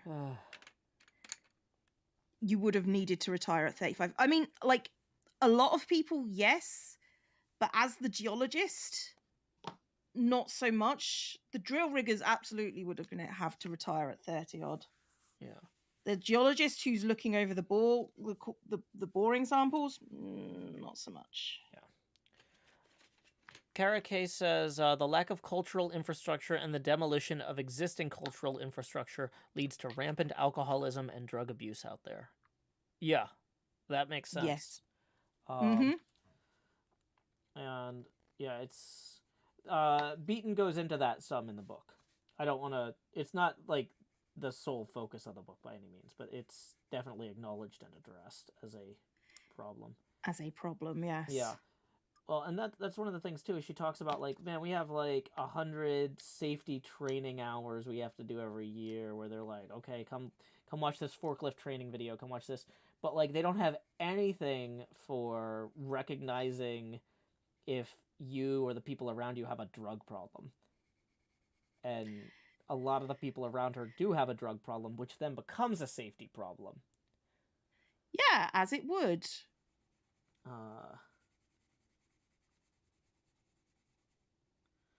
I mean, I am very thankful that I never got into, like, I started in that kind of line of work, but I started in civil stuff. So I never got into the whole going out, working on oil rigs kind of thing. But I could have very easily gone that way. Yeah. Do senior geologists get to look at the interesting samples? No, they tend to be checking the data, and if something is weird, they will go and maybe look at the samples. They're mostly looking at things like sonographic data and stuff like that. So, but yeah, so once again, for anybody interested, in the name of that book is Ducks by Kate Beaton. We're aware that Joe may not have sold it to you quite that well. It's a, well, what I'm saying is I think if I was trying to like explain to my parents why student loans were bad in a way that maybe they would understand, I would get them this book. Right. Right. Like, this is this book reflects some parts of my lived experience, although with a more extreme situation, if that makes sense, in a way that's more No, it does make compelling sense. as a story for other people. I And mean, I think if you were to do your story, it would be fairly compelling. I don't know.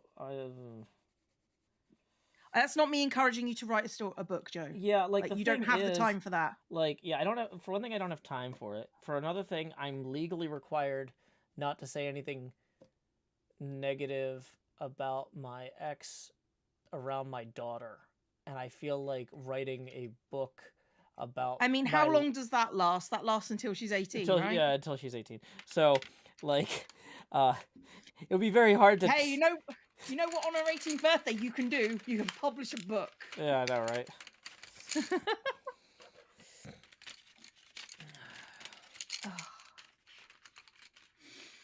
Oh dear. Mini Cheese Mouse says, "What about great kids and teens books?" There we go.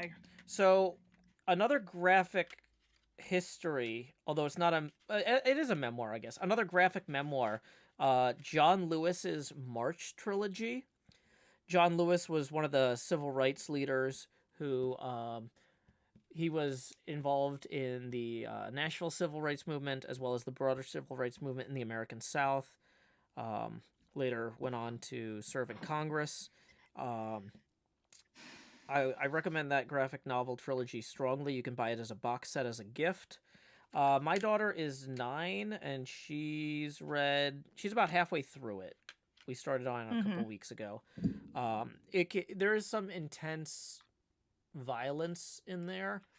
But it's accurate depictions of historical atrocity, which I feel like are contextually important for understanding our situation. Now, if you're from Scotland, it might not be as important for your kids to understand that, but for when I take my kid to a talk with one of the people in that book speaking, it helps her understand why it's important for her to pay attention to the talk, why we're going to see this person who might not be alive in 10 years when she's older. You know what I mean? Yeah. Gordon says, "Have you seen Pinball, A Graphic History of the Silver Ball?" Yes, I actually have it on the table over there. I have not read that whole thing yet.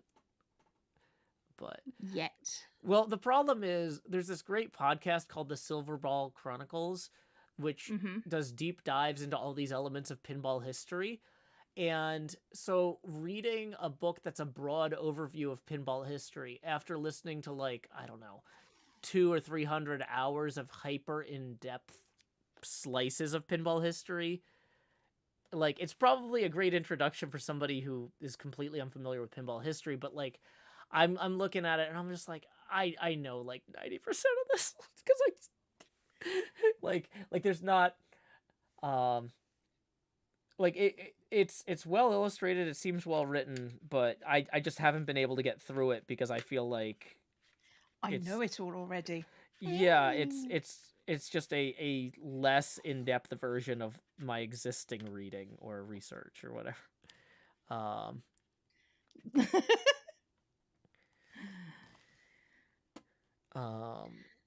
But yeah, I mean, that's reasonable, I guess. It's just, I don't know. I only have so much time for reading. But yeah, not a bad suggestion for somebody who has not listened to hundreds of hours of pinball podcasts. I don't have the guy you're streaming with followed. What's his Twitch name? This is the first non-Hermitcraft stream. Funnily enough, Joe is a hermit. I am. This is Joe Hills of Hermitcraft fame. Howdy. Is fame the right word to use, Joe? I don't know. I mean, I don't know. Okay. Neither of us know. It's fine. Yeah, I mean, one of my friends always introduces me as America's sweetheart, Joe Hills. I mean, do you like that? Is that a thing you want me to I encourage, mean, or? honestly, I don't have time to figure out if I like it or not. It's just there are certain things that just happen, and I'm just like I don't want. If I decide I don't like this, then I have to do something about it. And if I Mhm. decide I don't have time to care, I don't have to do anything about it, and I don't have time to care. Have limited time for reading, probably only about 80-ish years. Yeah. I didn't connect the dots, kept thinking it was someone else named Joe. I mean, there are other people named Joe, but this one is specifically Joe Hills. Yeah. Well, it's funny because when I'm at PAX, people always introduce me as, this is Joe Hills. He played Harshnag the Grim on Dice Camera Action. It's weird, isn't it? Yeah. I mean, And which one are you more famous for is the question. How many people know you as Joe Hills, the what's it yeah. player? Well, what's funny though too is that usually when that happens, somebody else in the group that I've been hanging out with will go, "Oh, he wasn't he?" Oh, Like they've been God. hanging out with me all weekend, and they're just like, "Oh, I just thought he did Minecraft stuff, but wait, he was in a thing I liked too." Yes, anything I liked. Yeah. Yeah. I was just telling Joe that my students know both of you and being fans. They nearly screamed in my ears when I told them you was Joe. Yeah. No, I can see how that would be a thing. The fact that other people run into other people who are fans, just kind of is a weird thing for me. It's just sort of like, hey, this thing that you do, like other people like it too. I'm like, really? Huh. Did you know other people would enjoy things? Could you comprehend that? Well, it's like when that kid's told me Mumbo Jumbo was a Minecraft player, and I had to go, that's interesting. You sure Never you haven't heard him. of him? He plays Minecraft. Yeah, it was surreal, absolutely surreal. Oh boy. Oh man, I took my kid on a hike, and the kids would not stop talking about the Empire's server, and they're just like, "Have you been to the black market? You need to go to the black market. If you go to where the llamas are and you dig a hole, or there might already be a hole. But anyway, like, there's a black market. You need to go." And I'm just like, "Okay, children, like, talk amongst yourselves. Don't Like, drag me into your Empire's nonsense." talk, like, stop talking to me about work. I'm not here to work, okay? Yeah. It's just it's like children talking about Minecraft and then talking about other hermits is like, Yeah. oh, okay. I guess it's worse because your kids, the kids that you are speaking to, know who you are. Yeah. Fortunately, they never knew that. Why is that so adorable? I mean, it is fairly adorable. Kids can be adorable. They can also be obnoxious. It depends on what they're trying Megs has resubscribed for 20 months. Thank you very much. I also find it weird to find out the friends of mine watch the same YouTube channels. Yeah, no. It's bizarre. Your 8-year-old is so excited about the crossover. I think we're all kind of just like in a weird place with it at the moment. I think we're tired. I know we're all exhausted right now. So, Well, I yeah. mean, you guys have been running around trying to like win the World Cup, and so I could see like that's a big field. I mean, personally, I haven't been trying to win the World Cup. Oh, well, Like, a lot of really, people don't realize that's a that brilliant Rendog and thing. Asuma are actually both professional footballers on England. Oh, do they not? No, no. Yeah, I suppose that would be a bit awkward for them. Yeah. It baffles me that people like the things I like, to be honest. So I understand when people are just like, oh, you like my things? Mm-hmm. I get it. I don't understand it, but I get it.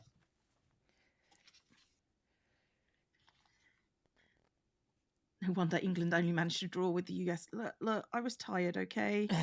I didn't perform my best. Like, Yeah, I Cleo, got we other asked you to stuff get out going there and on. play your best, and you didn't. And I mean, I tried. shows. I'm just not very good at football. Yeah. Because I don't even know what the rules are. You should watch Ted Honest. Lasso. He doesn't know what the rules are either. It's a great show. What do you mean none of them wear screen masks? Apparently, there's a TV show. Mm-hmm. I think it's called like Bend It Like Wrexham or something, about the guy who made or who was Deadpool, and the guy who makes Mythic Quest bought a soccer team in Wales called Wrexham, and apparently they've been filming like a documentary about it the whole time. And this first season of that documentary is out, so I'm kind of curious to go watch that because I like Deadpool and I like Mythic Quest. Yeah. People really do basket weaving underwater. Well, no, there was You have to weave baskets underwater to keep the reeds from drying out. You're not in a scuba suit. You have like a tub of water with reeds in it.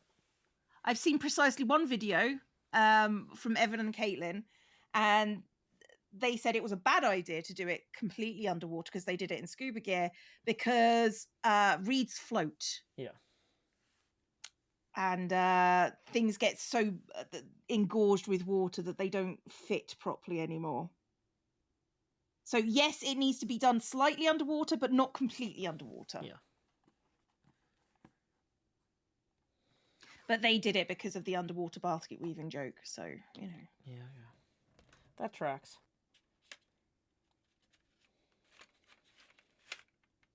But also, people want to do basket weaving underwater? Fine. It's performance art.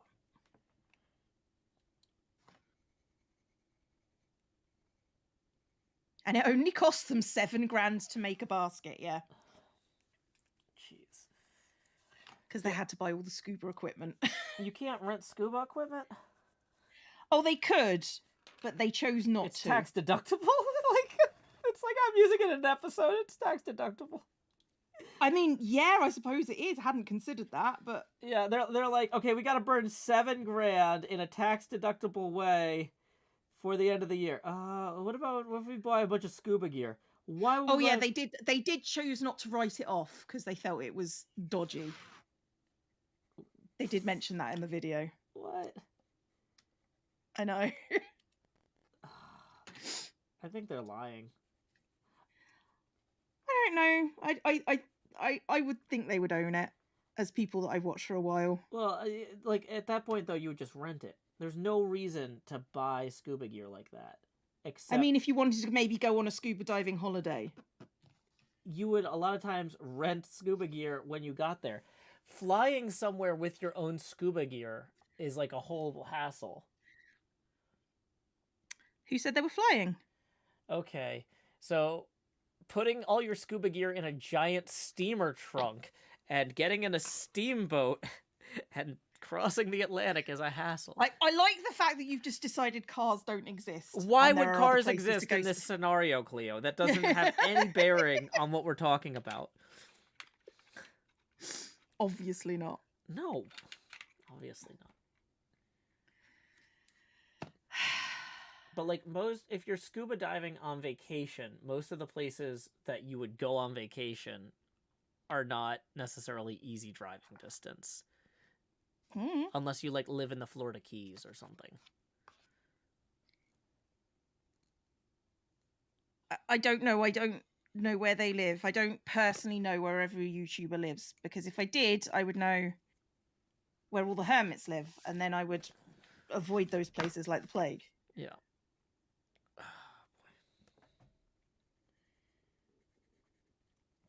Okay, so let me see if I've talked about all the books I was going to talk about.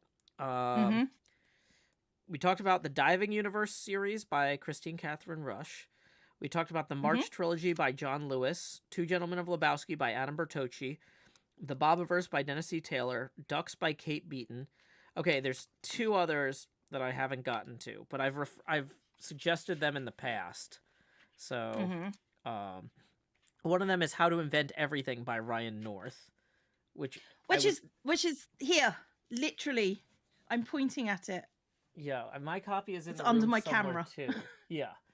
It's a great book. I recommend that one to anyone who has young kids or is going to have kids soon, because it explains how everything important in society works, like mechanically or chemically. And if you have a kid that's like, "Dad, how come airplanes have this on them?" or whatever, it's in that book. Uh, Mm-hmm. and it's just great for dealing with kids. Second, I was going to recommend was Constellation Games by Leonard Richardson, which is aliens show up at Earth and want to share their knowledge with us. And it's told from the point of view of a video game reviewer who decides that he is going to review a bunch of alien video games to help understand the cultures of this constellation of planets or whatever they call themselves. Mm-hmm. And he ends up going on an adventure. But it's really cool in that the author creates a bunch of made up video games that would make sense for other species but would not necessarily make sense to us. Okay. And Okay, you're gonna have to give me an example here. I'm having a hard time thinking of something like offhand. But like Okay. things were like a lot of the games he's like, I'm not sure that you would consider this a game because you wander around a city for a while everything's closed, but you're supposed to feel something. Huh. It's just like what these other cultures might consider a game or whatever is also part of. And that's not an actual example from the book. That's just me trying to think of something offhand. I haven't read the book for a few years, but you're trying to brain it through. That's fine. But also one of the problems he runs into is it's like, okay, so this species is basically 40-foot long kelp. Mm-hmm. And so any interface they have for playing a video game, they don't actually have eyes. They experience the world through electrical signals in the water, right? Right. So he's just like, okay, so I'm playing a port of one of their video games to another planet for a species that's like lizard people that at least have two hands and eyes. Right. And so if your whole species is a bunch of stationary 40-foot long kelp, a video game isn't necessarily going to be a platformer, right? Right. Yeah, I'm just trying to figure out what sort of video games and how evolution would work on that planet. But Yeah, exactly. And so a lot of the book is about him trying, because basically Earth just gets this huge info dump where it's like aliens show up and they say, "Hey, we're here." We were always here. Well, the thing is, it's like we discovered your planet. Hey, Electra. A probe discovered your planet 200 years ago, and we saw that there were people there. Most of the time, when we discover that there's people on a planet, by the time we get there, they've already nuked themselves to death. So we're really excited. This is the first time we've gotten to meet anybody new in a long time. Ooh. If you were thinking about nuking yourselves to death, don't. Yeah. And the aliens are like, "Do you guys want help with this global warming thing?" And everybody's like, "No, we're good." Yes. And they're like, really? Well, the governments are all like, "These aliens are probably a bunch of jerks. It's probably an invasion, right?" And so yeah, so a lot of the book is just but the aliens basically said, "Hey, we'll share all of our knowledge with y'all for the most part, about our histories and cultures and stuff." And there's too much information for people to go through in a reasonable amount of time, And so what is this book again? It's called Constellation Games. Constellation Games By Leonard Richardson. Let me pull up. To be fair, I think if humanity went around the world and was like around the universe, I think we would go, hey, let's tell you everything about ourselves and let's help you out. Yeah. The concept of like us not trusting other people is like accurate. I'm gonna post a Thank you, link to that Electra, if you for don't the mind. 6-month resub. No, please do. That sounds really fun.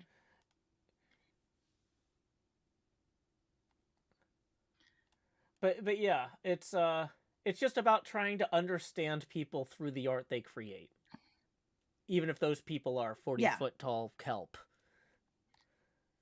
That's fair.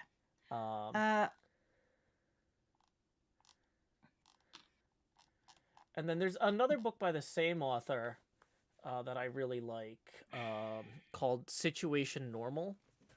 Mm-hmm. That one only came out like a year or two ago. And let's see, I've actually got that one here. Situation Normal is like, if you like Firefly, you'll like this book. Basically, the premise is that this this rich kid from some weird culture that a lot of people don't encounter grew up watching basically like DVD rips of space westerns and decided to go become a smuggler like Mal from Firefly, right? Okay. And so this person runs this smuggling ship like Mal from Firefly would, and everybody thinks that they're the stupidest person in the world, but they keep somehow like getting through situations that would get everybody else killed, and like basically it's like, this is the only captain anyone's ever served under who insists that everybody split the pay equally on the jobs. And so everybody's just like, oh, okay, you know what is kind of like it is that Gentleman Pirate thing that came out last year. I've not seen anything like that. I forget what it's called, but there was this thing with Rhys Darby, maybe. But that came out after this book. But yeah, there's a thing where this pirate captain is trying to like treat everybody with respect and fairness because he thinks that's the best way to run a crew, and his crew thinks he's an idiot who should be murdering everybody all the time. But it seems to work, and they don't like him being murdered, so... Yeah, but they don't want to individually be murdered, and they're getting paid better than usual, so they're willing to like give him a little bit of flack, right? Our flag means death, somebody says.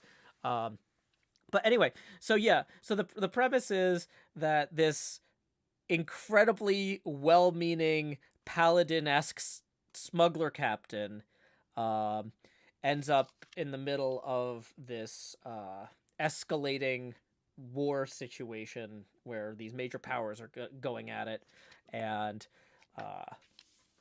basically it's basically a book about a bunch of smugglers, draft dodgers, and people who don't. It's a book about a bunch of people who don't want to be in the middle of a war, finding themselves in the middle of the beginning of a war, and trying to figure out if they can avert it, diffuse it, or escape it. Right. So, it is definitely not a book that glamorizes war. Quite the opposite. But it's really funny too. It's Shut up, JT.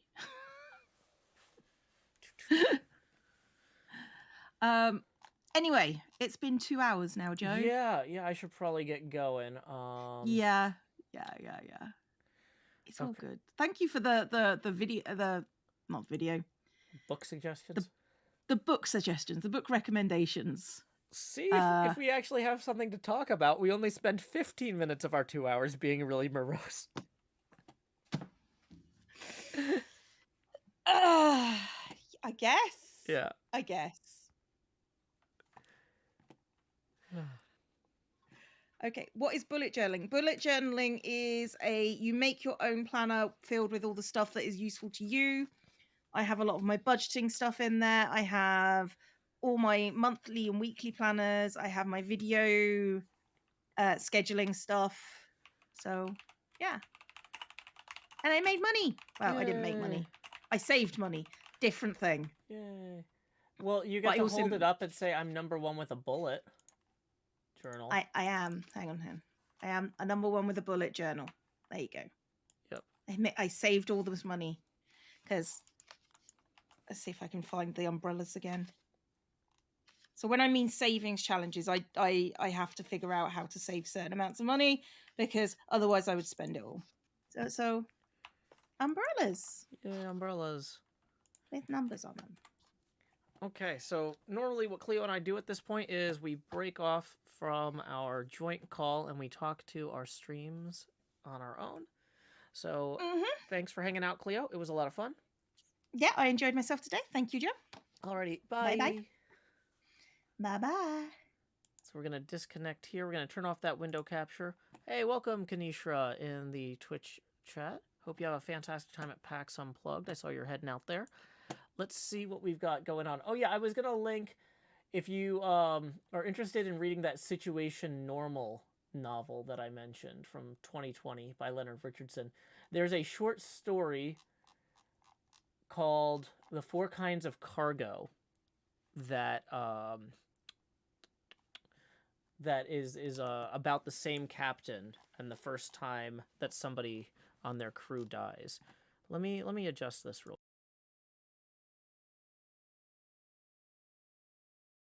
So I really like The Four Kinds of Cargo. This is one of my favorite short stories. Leonard Richardson's one of my favorite writers. So why don't I just jump right in and just read part of this? If y'all really need to go, obviously you can. We'll eventually raid somebody else, but it's not. I just want to give you a taste of this because, like, Leonard Richardson's one of my favorite writers, and I love reading this story out loud. So here we go. The Four Kinds of Cargo by Leonard Richardson. An excerpt, because I'm not going to read the whole thing, because I don't want to get sued. Terraquil Biddy went below decks to check on a coolant cycling pipe that was heating the cargo hold above nominal, and the pipe exploded and scalded her to death, and half the cargo was ruined anyway. Cole, the executive officer, heard the explosion, shut everything down, and wrestled the dead woman through microgravity into the medical chamber. Not that it did any good. The chamber pulled the shrapnel from Terraquil Biddy's body and replaced all the tissue, but it was performing cosmetic surgery on a corpse. When it jump-started her nervous system, she took one big breath and held it, not metabolizing, not even passing it from her air bladder into the lung. No matter what Cole did to try and make Terraquil Biddy not be dead, the orderly sysadmin would not finish that breath. Cole had to go in with a post-nasal probe and drain the air bladder manually, so she'd stop looking bloated. Terraquil Biddy was gone. And for what? For a few crates of fake caviar. For stuff. That's the first kind of cargo. Physical goods. Ordinary stuff. Sour candy mostly transported contraband, but it's all the same. Made of atoms. Low hassle and absolutely wonderful to work with. You can put atoms into a refrigerated crate or magnetic containment and bring them to someone who will be glad to take them off your hands. Physical goods are the least dangerous of the four kinds of cargo. But they were dangerous enough to get Terraquil Biddy killed. I should have been the one to check that alert, said the chief. That was the gist of what she probably said. The chief was facing away from Cole, hurriedly grooming herself in the bathroom mirror. She was also brewing tea in her mouth, so the only way to decipher her mumbling was to know, as Cole did, what the chief would say in any given situation. Seeing other people drink made Cole thirsty. He unholstered his water bottle and took a long slurp. We can't go around retroactively taking bullets for each other. If Terraquil Biddy had woken you up and told you to go check a random alert, you'd be dead instead of her. How would that help anyone? Cole held the chief's vinyl jacket between his delicately sailed ingenue fingers, and the Rasmathau woman shrugged her thick, muscular arms backwards into the sleeves. The chief's cranial fronds came to life as the Tissane seeped into her bloodstream. "You'll need to be the sysadmin again," she said, presumably? "Just for a while, until we find someone else." She swallowed her Tissane, spat the leaves into the sink, and wiped her mouth. "I don't think this crew needs a full-time executive officer anyway." "They need a full-time XO because the chief is insane," said Cole. Cole had spent his childhood with his head wrapped in 3 goggles, watching a Genu video epics about roguish smuggler captains and their eclectic multi-ethnic crews, writing fan mail to the actors, etc.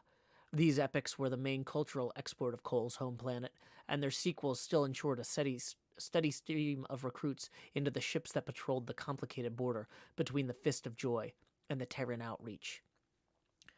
The chief had spent her childhood watching bad native language dubs of those same epics, except the implication that all this stuff was fiction had been lost in translation, or cut so the broadcaster could squeeze in another commercial. When she came of age, the chief, probably not her birth name, had bought sour candy with mommy's money, hired a crew, and declared herself a smuggler. And somehow, amazingly, not gotten killed. 8 kilowatts of combat zones and hazardous materials, hundreds of surly senders and uncooperative recipients waving invoices and weapons and long-expired coupons, and no crew had gotten killed. Until now. The chief solemnly punched Cole in the arm, sending his scales rippling. "Cole, I need you now more than ever. The crew needs you." Her hand trembled with the shock of unaccustomed loss. "Yes, ma'am," said Cole. "Suppose that the sysadmin and Nightside had gotten killed. This would never happen, barring a contract dispute with the actor, but any fan instinctively knew how Chief Manet would react. He'd grab one of his officers in a wrestling hold and say something like, 'I need you now more than ever.' This would mean double shifts for a while, and they'd close out the episode with wry smiles and optimism. This was the best job Cole had ever had, even counting legit gigs. Most smuggling bosses took 60% of the profits and left the crew fighting for the rest, but the chief insisted on equal shares.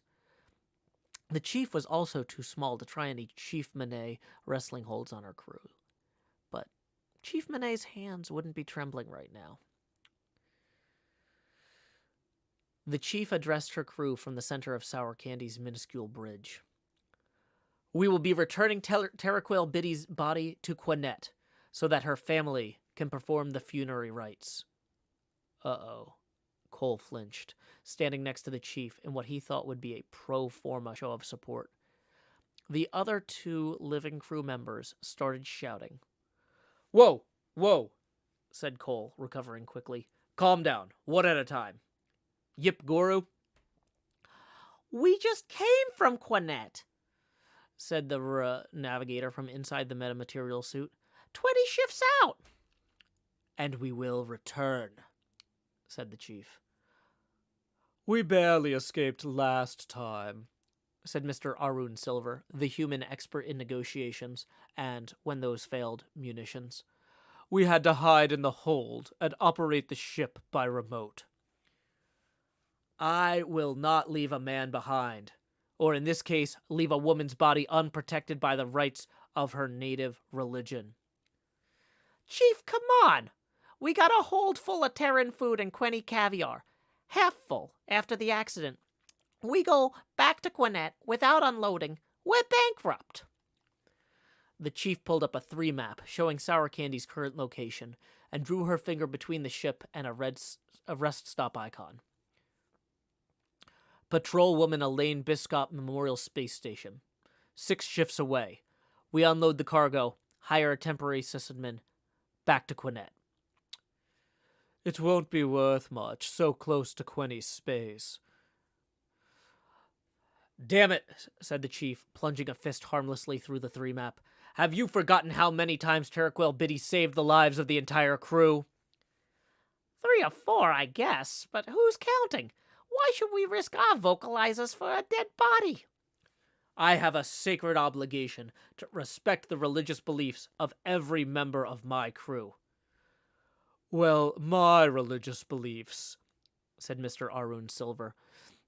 But Cole cut him off with a gesture. Ma'am, a word, he whispered to the chief. They walked a few steps toward Teraquel Biddy's abandoned 2 station, and Yip Goru and Mr. Arun Silver pretended not to hear what they were saying. Chief, I think the crew are just confused. I never thought of Teraquel Biddy as being especially religious. Why respect her traditions more than she did? She was a Kamatrian, quite devout. She never gave you those pamphlets, the fake travel brochures? Oh, well, she wouldn't have, ma'am. Kamatrians recruit from the top down. Chief Manet, of Needing You Now More Than Ever fame, fancied himself a student of galactic religions and held a deep respect for each of the thousands of ways in which the cosmos came to know itself. Growing up, Cole had understood this as a harmless eccentricity of a fictional character, but the dubs the chief had seen treated his attitude as some kind of virtue. And so, we don't have a choice in this. Returning the body is the right thing to do. Yes'm. Argument was useless. Cole walked back into the center of the bridge and bowed his scaly head, as he always did when synthesizing his chief's ideals with his own hard-won pragmatism. The chief's orders. Yip Guru. Set the course. The station, then Quinette, where, in accordance with the beautiful Kamatrian funerary rites. He looked at the chief, clueless. The family of the deceased will ceremonially eat the preserved corpse. Silence held the cramped bridge. Finally, Yip Guru spoke up. Preserved in what? The crate of lemon pickle should do nicely, said Cole. Well, there goes the bloody lemon pickle, said Mr. Arun Silver. The second kind of cargo is junk. Junk is physical stuff, but the business model is totally different. Cole had learned the hard way that nobody wants junk, else it wouldn't be junk. The client with junk pays you to take it off his hands. Junk comes with specific disposal instructions. If you could just drop it into a star, the client would have done that himself. A single shipping operation doesn't normally handle both goods and junk, unless that operation is Sour Candy Shipping Limited, with its absolutely insane chief and its hunk of junk dead sysadmin, packed in salt and citric acid, on her way back home. Oh, there's also the war. Yeah, wars are important to smugglers, but background, local color, yeah? Nobody takes up water yachting because they're super interested in the weather. A sudden reemergence of hostilities between the Outreach and the Fist of Joy is the same type of problem as the sudden death of your sysadmin. Just another impersonal glob of spit in your face, the universe showing what it thinks of you. Space stations are neutral territory by treaty, but in real life, Elaine Bliskop was swarming with humans and their Outreach lackeys.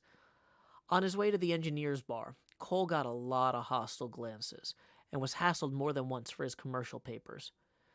Probably should have delegated Mr. Arun Silver to make the hiring decision. Only there was no decision, because every stray engineer on the station had been drafted into the Outreach Navy. Except one! A human named Mrs. James Chen, an old drunk broad who was obviously an Outreach spy. This was very bad, but coming back with no new crew would also be very bad. 72, too old to fight, bad leg besides, Mrs. James Chen said cheerfully, like it was a new war slogan. But I'll get your engines running at 130 of rating. Our engines are already run at 130 rating. I learned that trick in slave school. I need someone who'll do the preventative maintenance so that we can run at 130 without blowing a coolant pipe. Mrs. James Chen looked ostentatiously down the length of the empty bar, cradling her beer mug in both hands. Well, you got me. You're hired, said Cole. Spies read from a script, the same as the chief. Cole would use Mrs. James Chen to deal with the Terraquil Biddy situation, and the next time Sour Candy ran the wrong kind of contraband into Fist of Joy territory, then would come the betrayal. Mrs. James Chen would tip her hand, try something stupid, and Cole would help her out in airlock, or whatever. No need to be all dramatic about it. Quinette, said the chief, walking around a detailed 3 map. Planet of mystery. Planet we were just at. Planet of mystery, said Cole. Mystery, yeah. The military buildup complicates things, said the chief. Quinette is right on the border. The Quinny get pushed around a lot, first by the Fist of Joy, then by the Outreach. Every time someone pushes, there's a backlash, and the Camatrians consolidate power. Quinette withdraws, becomes more isolationist. It gets harder to do business. Why did Terraquil Bitty leave Quinette? Called out Mr. Arun Silver. Hey, said Cole. Let him speak, said the chief, as she always said, every single time.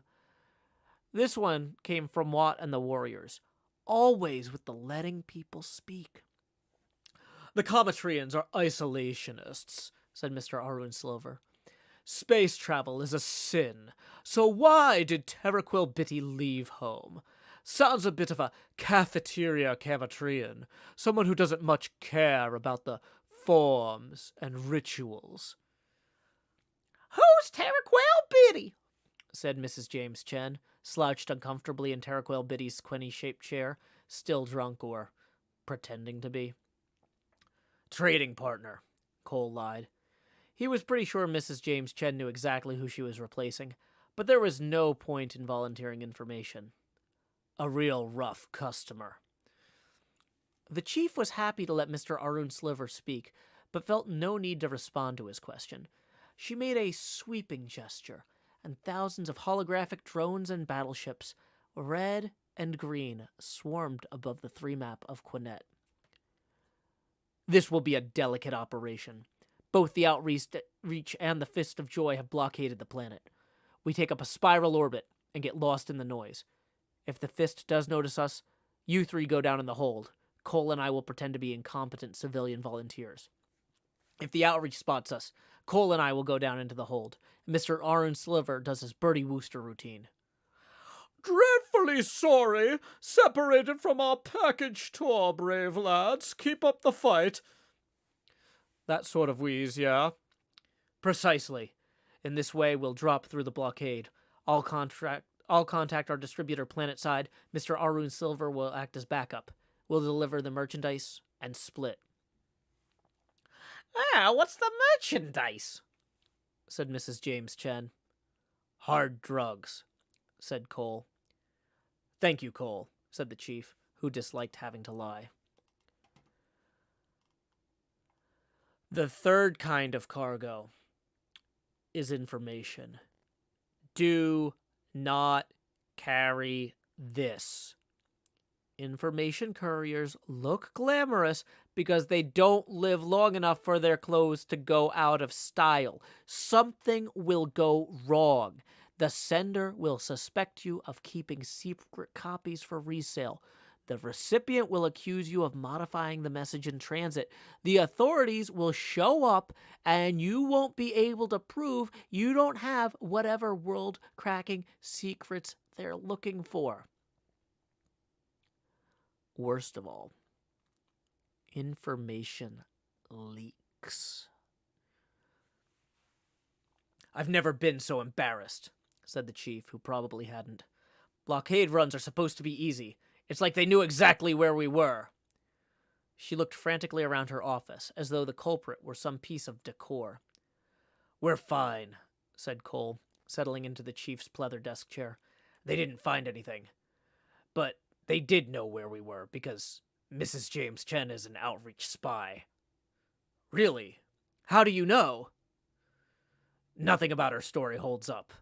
Like her name, Mrs. James Chen, female honorific, male name. She says it's her late husband's name, and her real name is Roberta, but she doesn't use it. Her husband dies, so she steals his name. Who is she fooling? Did she not know that there's another human on this crew? They always think they're smarter than you. The chief leaned into the porthole above her desk and took in the green planet Quinette and the space above it, twinkling with the massed military might of the galaxy's two great powers. I never heard of a female James, said the chief, so I asked Mr. Arun Silver about this. He says the husband thing is archaic, but it does happen. It's very slim evidence. I think we should give her another chance. Suspected spies always got another chance on Nightside, so of course they'd get one on Sour Candy. I don't get why she's playing for such small stakes, said Cole. I hired her on the implicit understanding she'd save the spy stuff for the Fist of Joy space. What's so important about this blockade? Let me run this idea by you. Mrs. James Chen would like to acquire the corpse of a member of a notoriously isolationist species, which we're keeping in a crate of lemon pickle. Dissect it. Bioweapons research, or something. Which would be a good opportunity for us, said Cole. We wouldn't need to deliver the body at all. We could sell it to the outreach and be on their good side for once. Absolutely not, said the chief. Or here's another idea. We can eat Terraquil Biddy ourselves. The chief gagged. Which of these is the ridiculous alternative you put in to make the other look good by comparison? Because that's the single most inappropriate thing I've ever heard you say. No, you're putting on a show for me like you do for the crew, showing off your sense of honor. I don't question that sense of honor, because against all the rules of the universe I'm aware of, it's kept us alive and solvent for 8 kiloshifts. But I do question the results we'll get out of this operation. The chief turned away from the porthole. You think we'll fail? I'll never take that bet. You've beaten the odds 100 times and you'll do it again. Somehow, we'll run this blockade despite having a spy on board, and without any crew to help us, we'll locate the xenophobic relatives of a dead woman whose real name we don't know. But what happens when we succeed? Terraquil Biddy was a heretic. She disowned herself when she left Quinette. You think her folks will want to eat her now? Think that they'll observe the Kamatrian rites? Is this still worth it to you? We have to try. I agree, but here's a different way of trying. We don't need to locate Terraquil Biddy's family, because we are her family. We took her in after her birth family cut her off. We didn't ask questions about religion or politics. We accepted her, ma'am, and we were all she had. All she has. I know you can find Terraquil Biddy's parents, but if anyone's actually gonna eat her, it is us. This is your official recommendation? On the record. So, we eat Terraquil Biddy, and then we die of toxic shock.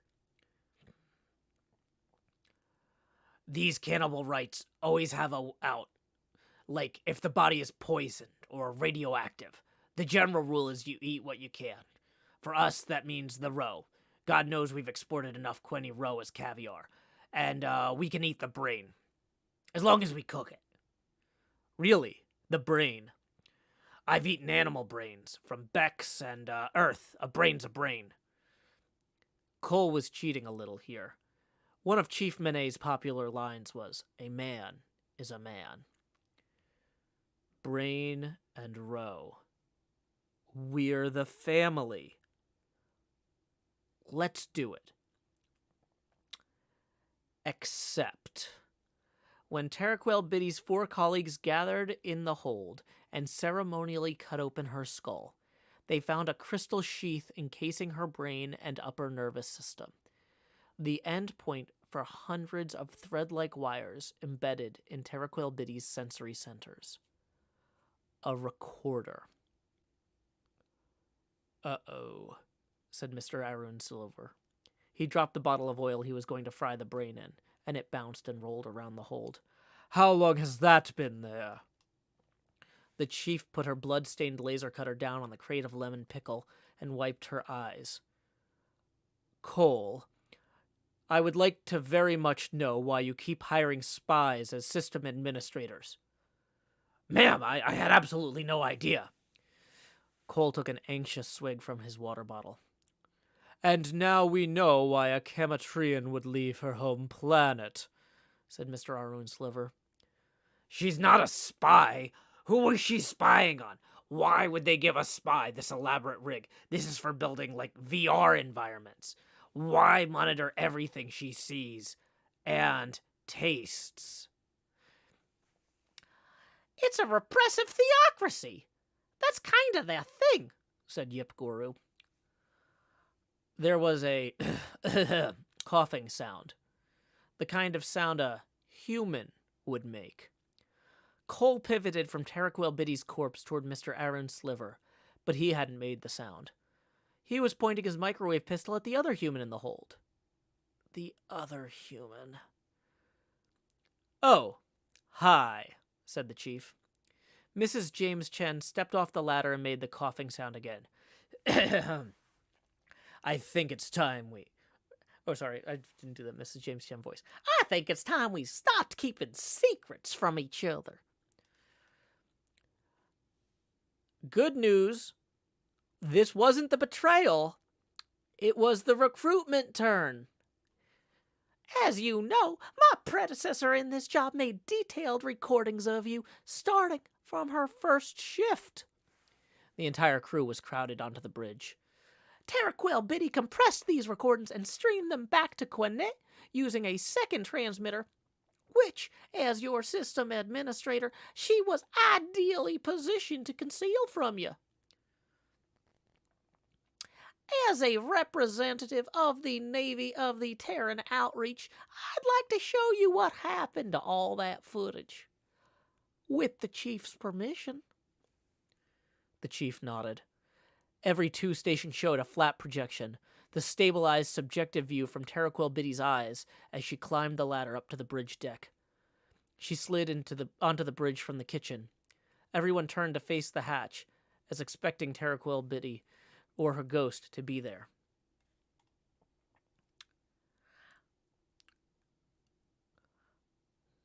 "What's this scratchy noise?" said Yip Guru. "Music," said the chief, her face taut and stern. "She had music running in her head the whole time?" "It's incidental music." The footage had been dubbed into Maret, Taraquel Biddy's native language. Mrs. James Chen provided subtitles in Trade Standard D. The chief. 10-minute. If you can take your mouth off that bottle long enough to program a course to the rendezvous point, there might be a little left for Admiral Golelli when we get there." Cole. 10-minute. "Screw Admiral Golelli and screw your mother and screw you." The chief notices Taraquel Biddy, or whatever she's called in this thing. The chief. "Hey, Super Squishy, how's the firing context on the forward weapons array?" Super Squishy, apparently. "Fixed it with a number 6 ratchet." What the heck? Firing context is software. You don't set it with a ratchet. The chief. "Then strap your butt down and we'll go to light speed." Mrs. James Chen paused the recording. Super squishy is a... Or, super squi... No. Super squishy is a Quenny insult. The kind of insult that starts fight. We know, said Mr. Arun Sliver. So what in Santa Claus is this?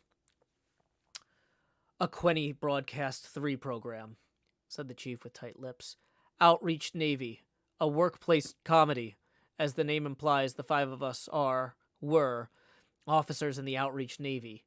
I carry the dubious distinction of kookiest captain in the fleet. We're military? Said Mr. Arun Sliver. Gosh.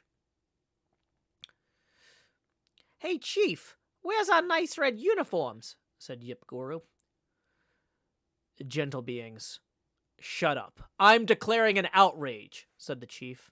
She paused for effect. This is an outrage. The Kamatrians have been using your pissant smuggling operation as cheap raw material for anti-outreach propaganda to blunt the population's interest in off-world affairs, make us a laughingstock, keep the Quenny at risk of Fist of Joy domination. Taraquel Biddy was worth a lot to us, but we couldn't get to her. And now she's dead. I'm here to see if you want something good to come out of her death. Chief, is this for real? All we have is some foreign language gibberish and this young lady's subtitles. It's legit, said the chief. She was fast-forwarding through the broadcast on her own 2 station. Cole got this off the local comm satellite before the Outreach Navy, the actual Outreach Navy, jammed them. I thought we knew her, said Cole. I hired her. Don't the Quenny find it strange that this sitcom has real and humans and a genu? Said Yip Guru. Makeup, digital effects. You can make anyone look like anyone else. A man is a man, said Mr. Arun Sliver. Arun? Said Mrs. James Chen, using the familiar register. Yip Guru, I know you two don't care much for the outreach, but I'm guessing the chief and Cole hate the Fist of Joy about the same amount, and perhaps you care about your good names. This is an opportunity. We can make our own video. The blockade will integrate it into their propaganda rotation. If we could just get Yip Guru to say a few words in character. Why me? You are the closest thing the Outreach Navy has to a sympathetic alien character. You can make the video we wanted Taraquel Biddy to make. Cole is a drunk, the chief's an incompetent windbag. It's water. A genu need water. I can't go to the kitchen 20 times a shift. This show is racist. Yeah, said Mrs. James Chen. I know the truth. We all know the truth. I'm giving you a chance to let your audience know the truth. Quick question, Mrs. James Chen. Is Outreach Navy legitimately popular on Quinnet?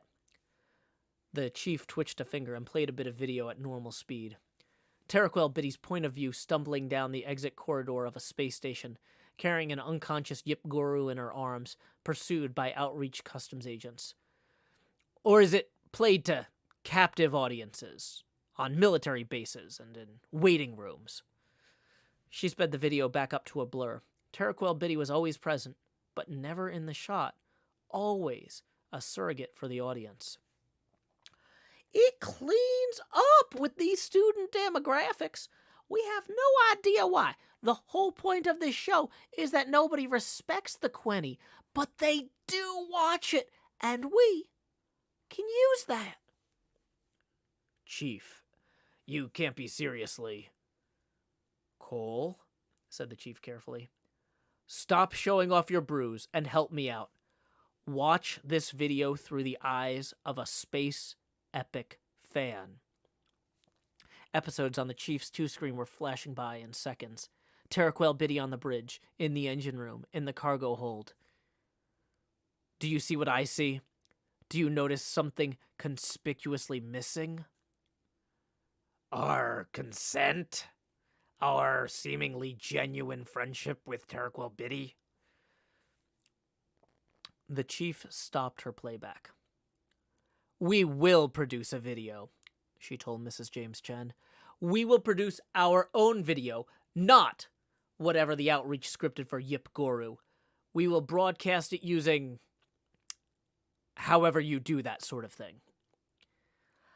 Make the video, said Mrs. James Chen, and we'll see. Hi, this is the spaceship Sour Candy, and I am her chief. It is a real civilian spaceship, not a broadcast set, and I'm an alien, not a Quenian makeup. This is my private office. The chief was wearing a shiny purple dress.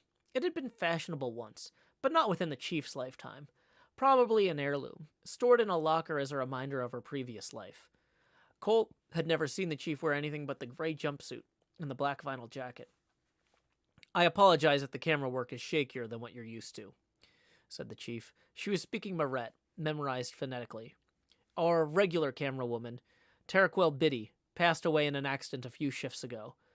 It was a senseless death, and, among other things, I'm afraid it means the end of the series. I won't pretend we haven't had our differences with the broadcaster, but I'm sure you agree that Terequel Biddy's character was the moral center of the show. She is irreplaceable. It doesn't make sense to go on without her. Mr. Arun Sliver was running the 3 camera, a heavy red pile of mil-spec designed for human hands and provided by Mrs. James Chen. Cole and Yip Guru flanked the chief. Cole kept his hands folded, like at a funeral. I want to show you something before we sign off. Something the broadcaster kept cutting out of the show. The chief waved Mr. Arun Sliver forward, towards the large porthole above her desk. Mr. Arun Sliver maneuvered the camera into the recessed glass of the porthole. A stark green crescent filled the viewfinder. This is the establishing shot. It sets the scene, tells you where we are in space. Right now, we're in orbit around a planet.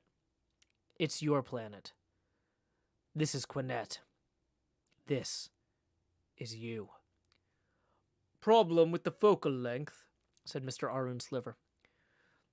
Switch to a 2-shot, said the chief in trade standard D. Not sure how. The chief reached into a recessed porthole and blocked one lens of the camera with 3 thick fingers. On the viewfinder, Quinette became a thin green blur and slowly came back into focus. Sour Candy is an old ship. It's ugly. It's falling apart. There's a lot of space for cargo and not much for people. But when it gets too much to bear, we can just look out a porthole and we're surrounded by this stark, majestic beauty.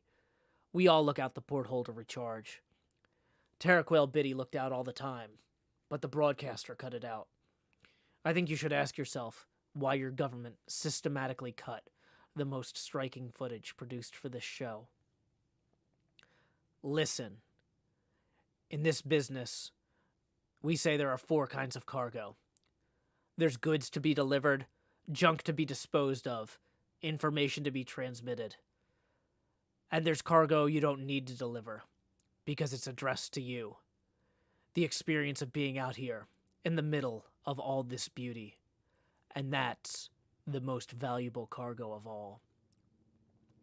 People of Quinette, you deserve to see everything Terequel Biddy saw. You deserve to see your own beautiful planet from above. You deserve to come out here, share your work and your culture with the rest of the universe, and then come back home. Think about this. Mrs. James Chen, the outreach spy, stepped out of the shadows and slowly, repeatedly, clapped her hands together. Nice speech, Mrs. James Chen, said the chief. You're fired. Take this video back to your handlers. With pleasure. The spy delivered a crisp, outreach-style salute. It's been an honor serving with you. You think I'm crazy, the chief told Cole after Mrs. James Chen and the others had gone down below. She parodied the spy's salute. The hell was that? Military idiot. The fourth kind of cargo, is baggage, said Cole. Sorry? It's not valuable. It doesn't come addressed to you. It's the stuff you can't get rid of. It's whatever you're running away from, so that you end up living in a metal death trap, smuggling benzene to the planet where they get high on benzene. The chief made a pensive face. Yeah, well, I think sour candy has given the Quenny enough depressing news for one shift. Let's end the show on a positive note. The light spiked through the porthole above the chief's desk. The ship's radiation alert went off. The blockade was heating up. Time to leave, said Cole, and pulled the drapes. Sit out the war in a forest. But now they're distracted, said the chief. She rubbed stubby hands together. Now we can run the blockade. We'll drop off the body, find some row donors to cover our expenses. We're back down to, okay. Sure, why the hell not? What's the worst that could happen? Let's go. The chief punched Cole in the arm again. Cole, you are a lousy XO. But I seem to remember you used to be a pretty good sysadmin. Down on Quinette, near a beach, there's a big house, bought with government money. An old couple lives there, retired. They do some gardening, watch a lot of broadcast video. Once in a while, a government priest comes down from the city and spends an afternoon. There are bedrooms for the kids and their families when they come to visit, and a little room set aside for Terquil Biddy, the kid who left home and never came back. Terquil Biddy just came back. She landed with a shock wave that uprooted the garden and scared her mother half to death. She came back in a box, with her skull cut open. But that's more than the government priest said would ever come back. It's her. It really is her. She didn't want to come back. She hated it here. But here, she is. So there you go. That was 4 kinds of cargo. An excerpt of 4 kinds of cargo. I might have omitted some bits in there for legal reasons. But yeah, recommend you check out the novel Situation Normal, which is based on the same crew as well as a bunch of other folks and that war breaking out. Leonard Richardson is a really great author. I have met him in person. He's a really cool guy. Strongly recommend him. Hunter Colony says that was very entertaining. Thanks for reading it. Awesome. Yeah, I haven't actually looked at the PayPal tips for a minute. Oh, there aren't any. Well, either way, last call for PayPal tips. If you enjoyed the show, if you like me hanging out with Cleo and coloring and stuff like that, tips are welcome via paypal.me/JoeHills and YouTube Super Chat. Chloe the Great and Powerful says, I'm buying that book. You've sold me. Awesome. Yeah, I really, really liked Situation Normal. When I got this 2 years ago, I didn't read it straight through. I think I took like a 3-hour sleep break. But like it was so good. Like I didn't want I went to bed at like 3 or 4 in the morning and then it got light and I was like, I gotta finish it. It's so good. It's like a real page turner. So yeah. Chloe the Great and Powerful tips 14. Woo! Where's my camera rotator thing? Here we go. We were at 63 degrees. That's going to bring us up to 77. Do. This is also not a paid advertisement. Leonard Richardson did not pay me to promote this. I bought this book out of pocket.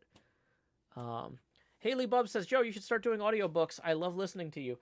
I would really like to do audiobooks in the long term, but I've got to practice in the short term. Time Walker Lightbringer says, do you do commissions? Commissions of what? Like, if you wrote a book or something and you wanted me to read it, like that sort of thing. Art commissions. I mean, I didn't draw this. I'm just coloring this. I don't really do art commissions these days anyway. But hey, we did get a PayPal tip rolling in. Let's see who that's from. Jenny Tips 5, who says, thanks for reading to us. I'll check out more of the author's work. Thank you, Jenny. That's going to get us to 82 degrees rotational angular. Boom. Okay. So, let's see. I think it's probably about time to call it a stream. Thank you all for hanging out. This was fun. Boom, boom, boom, boom. Let's see what is going on.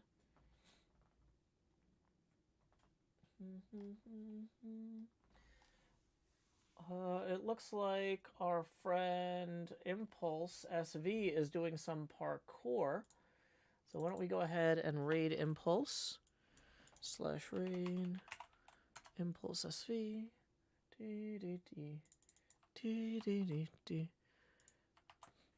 1, 2, 3, 4. Okay, when you get over there, our raid message is howdy y'all, Joe Hills raid here. And until next time, y'all, this is Joe Hills from Nashville, Tennessee. Keep adventuring. Do do do do.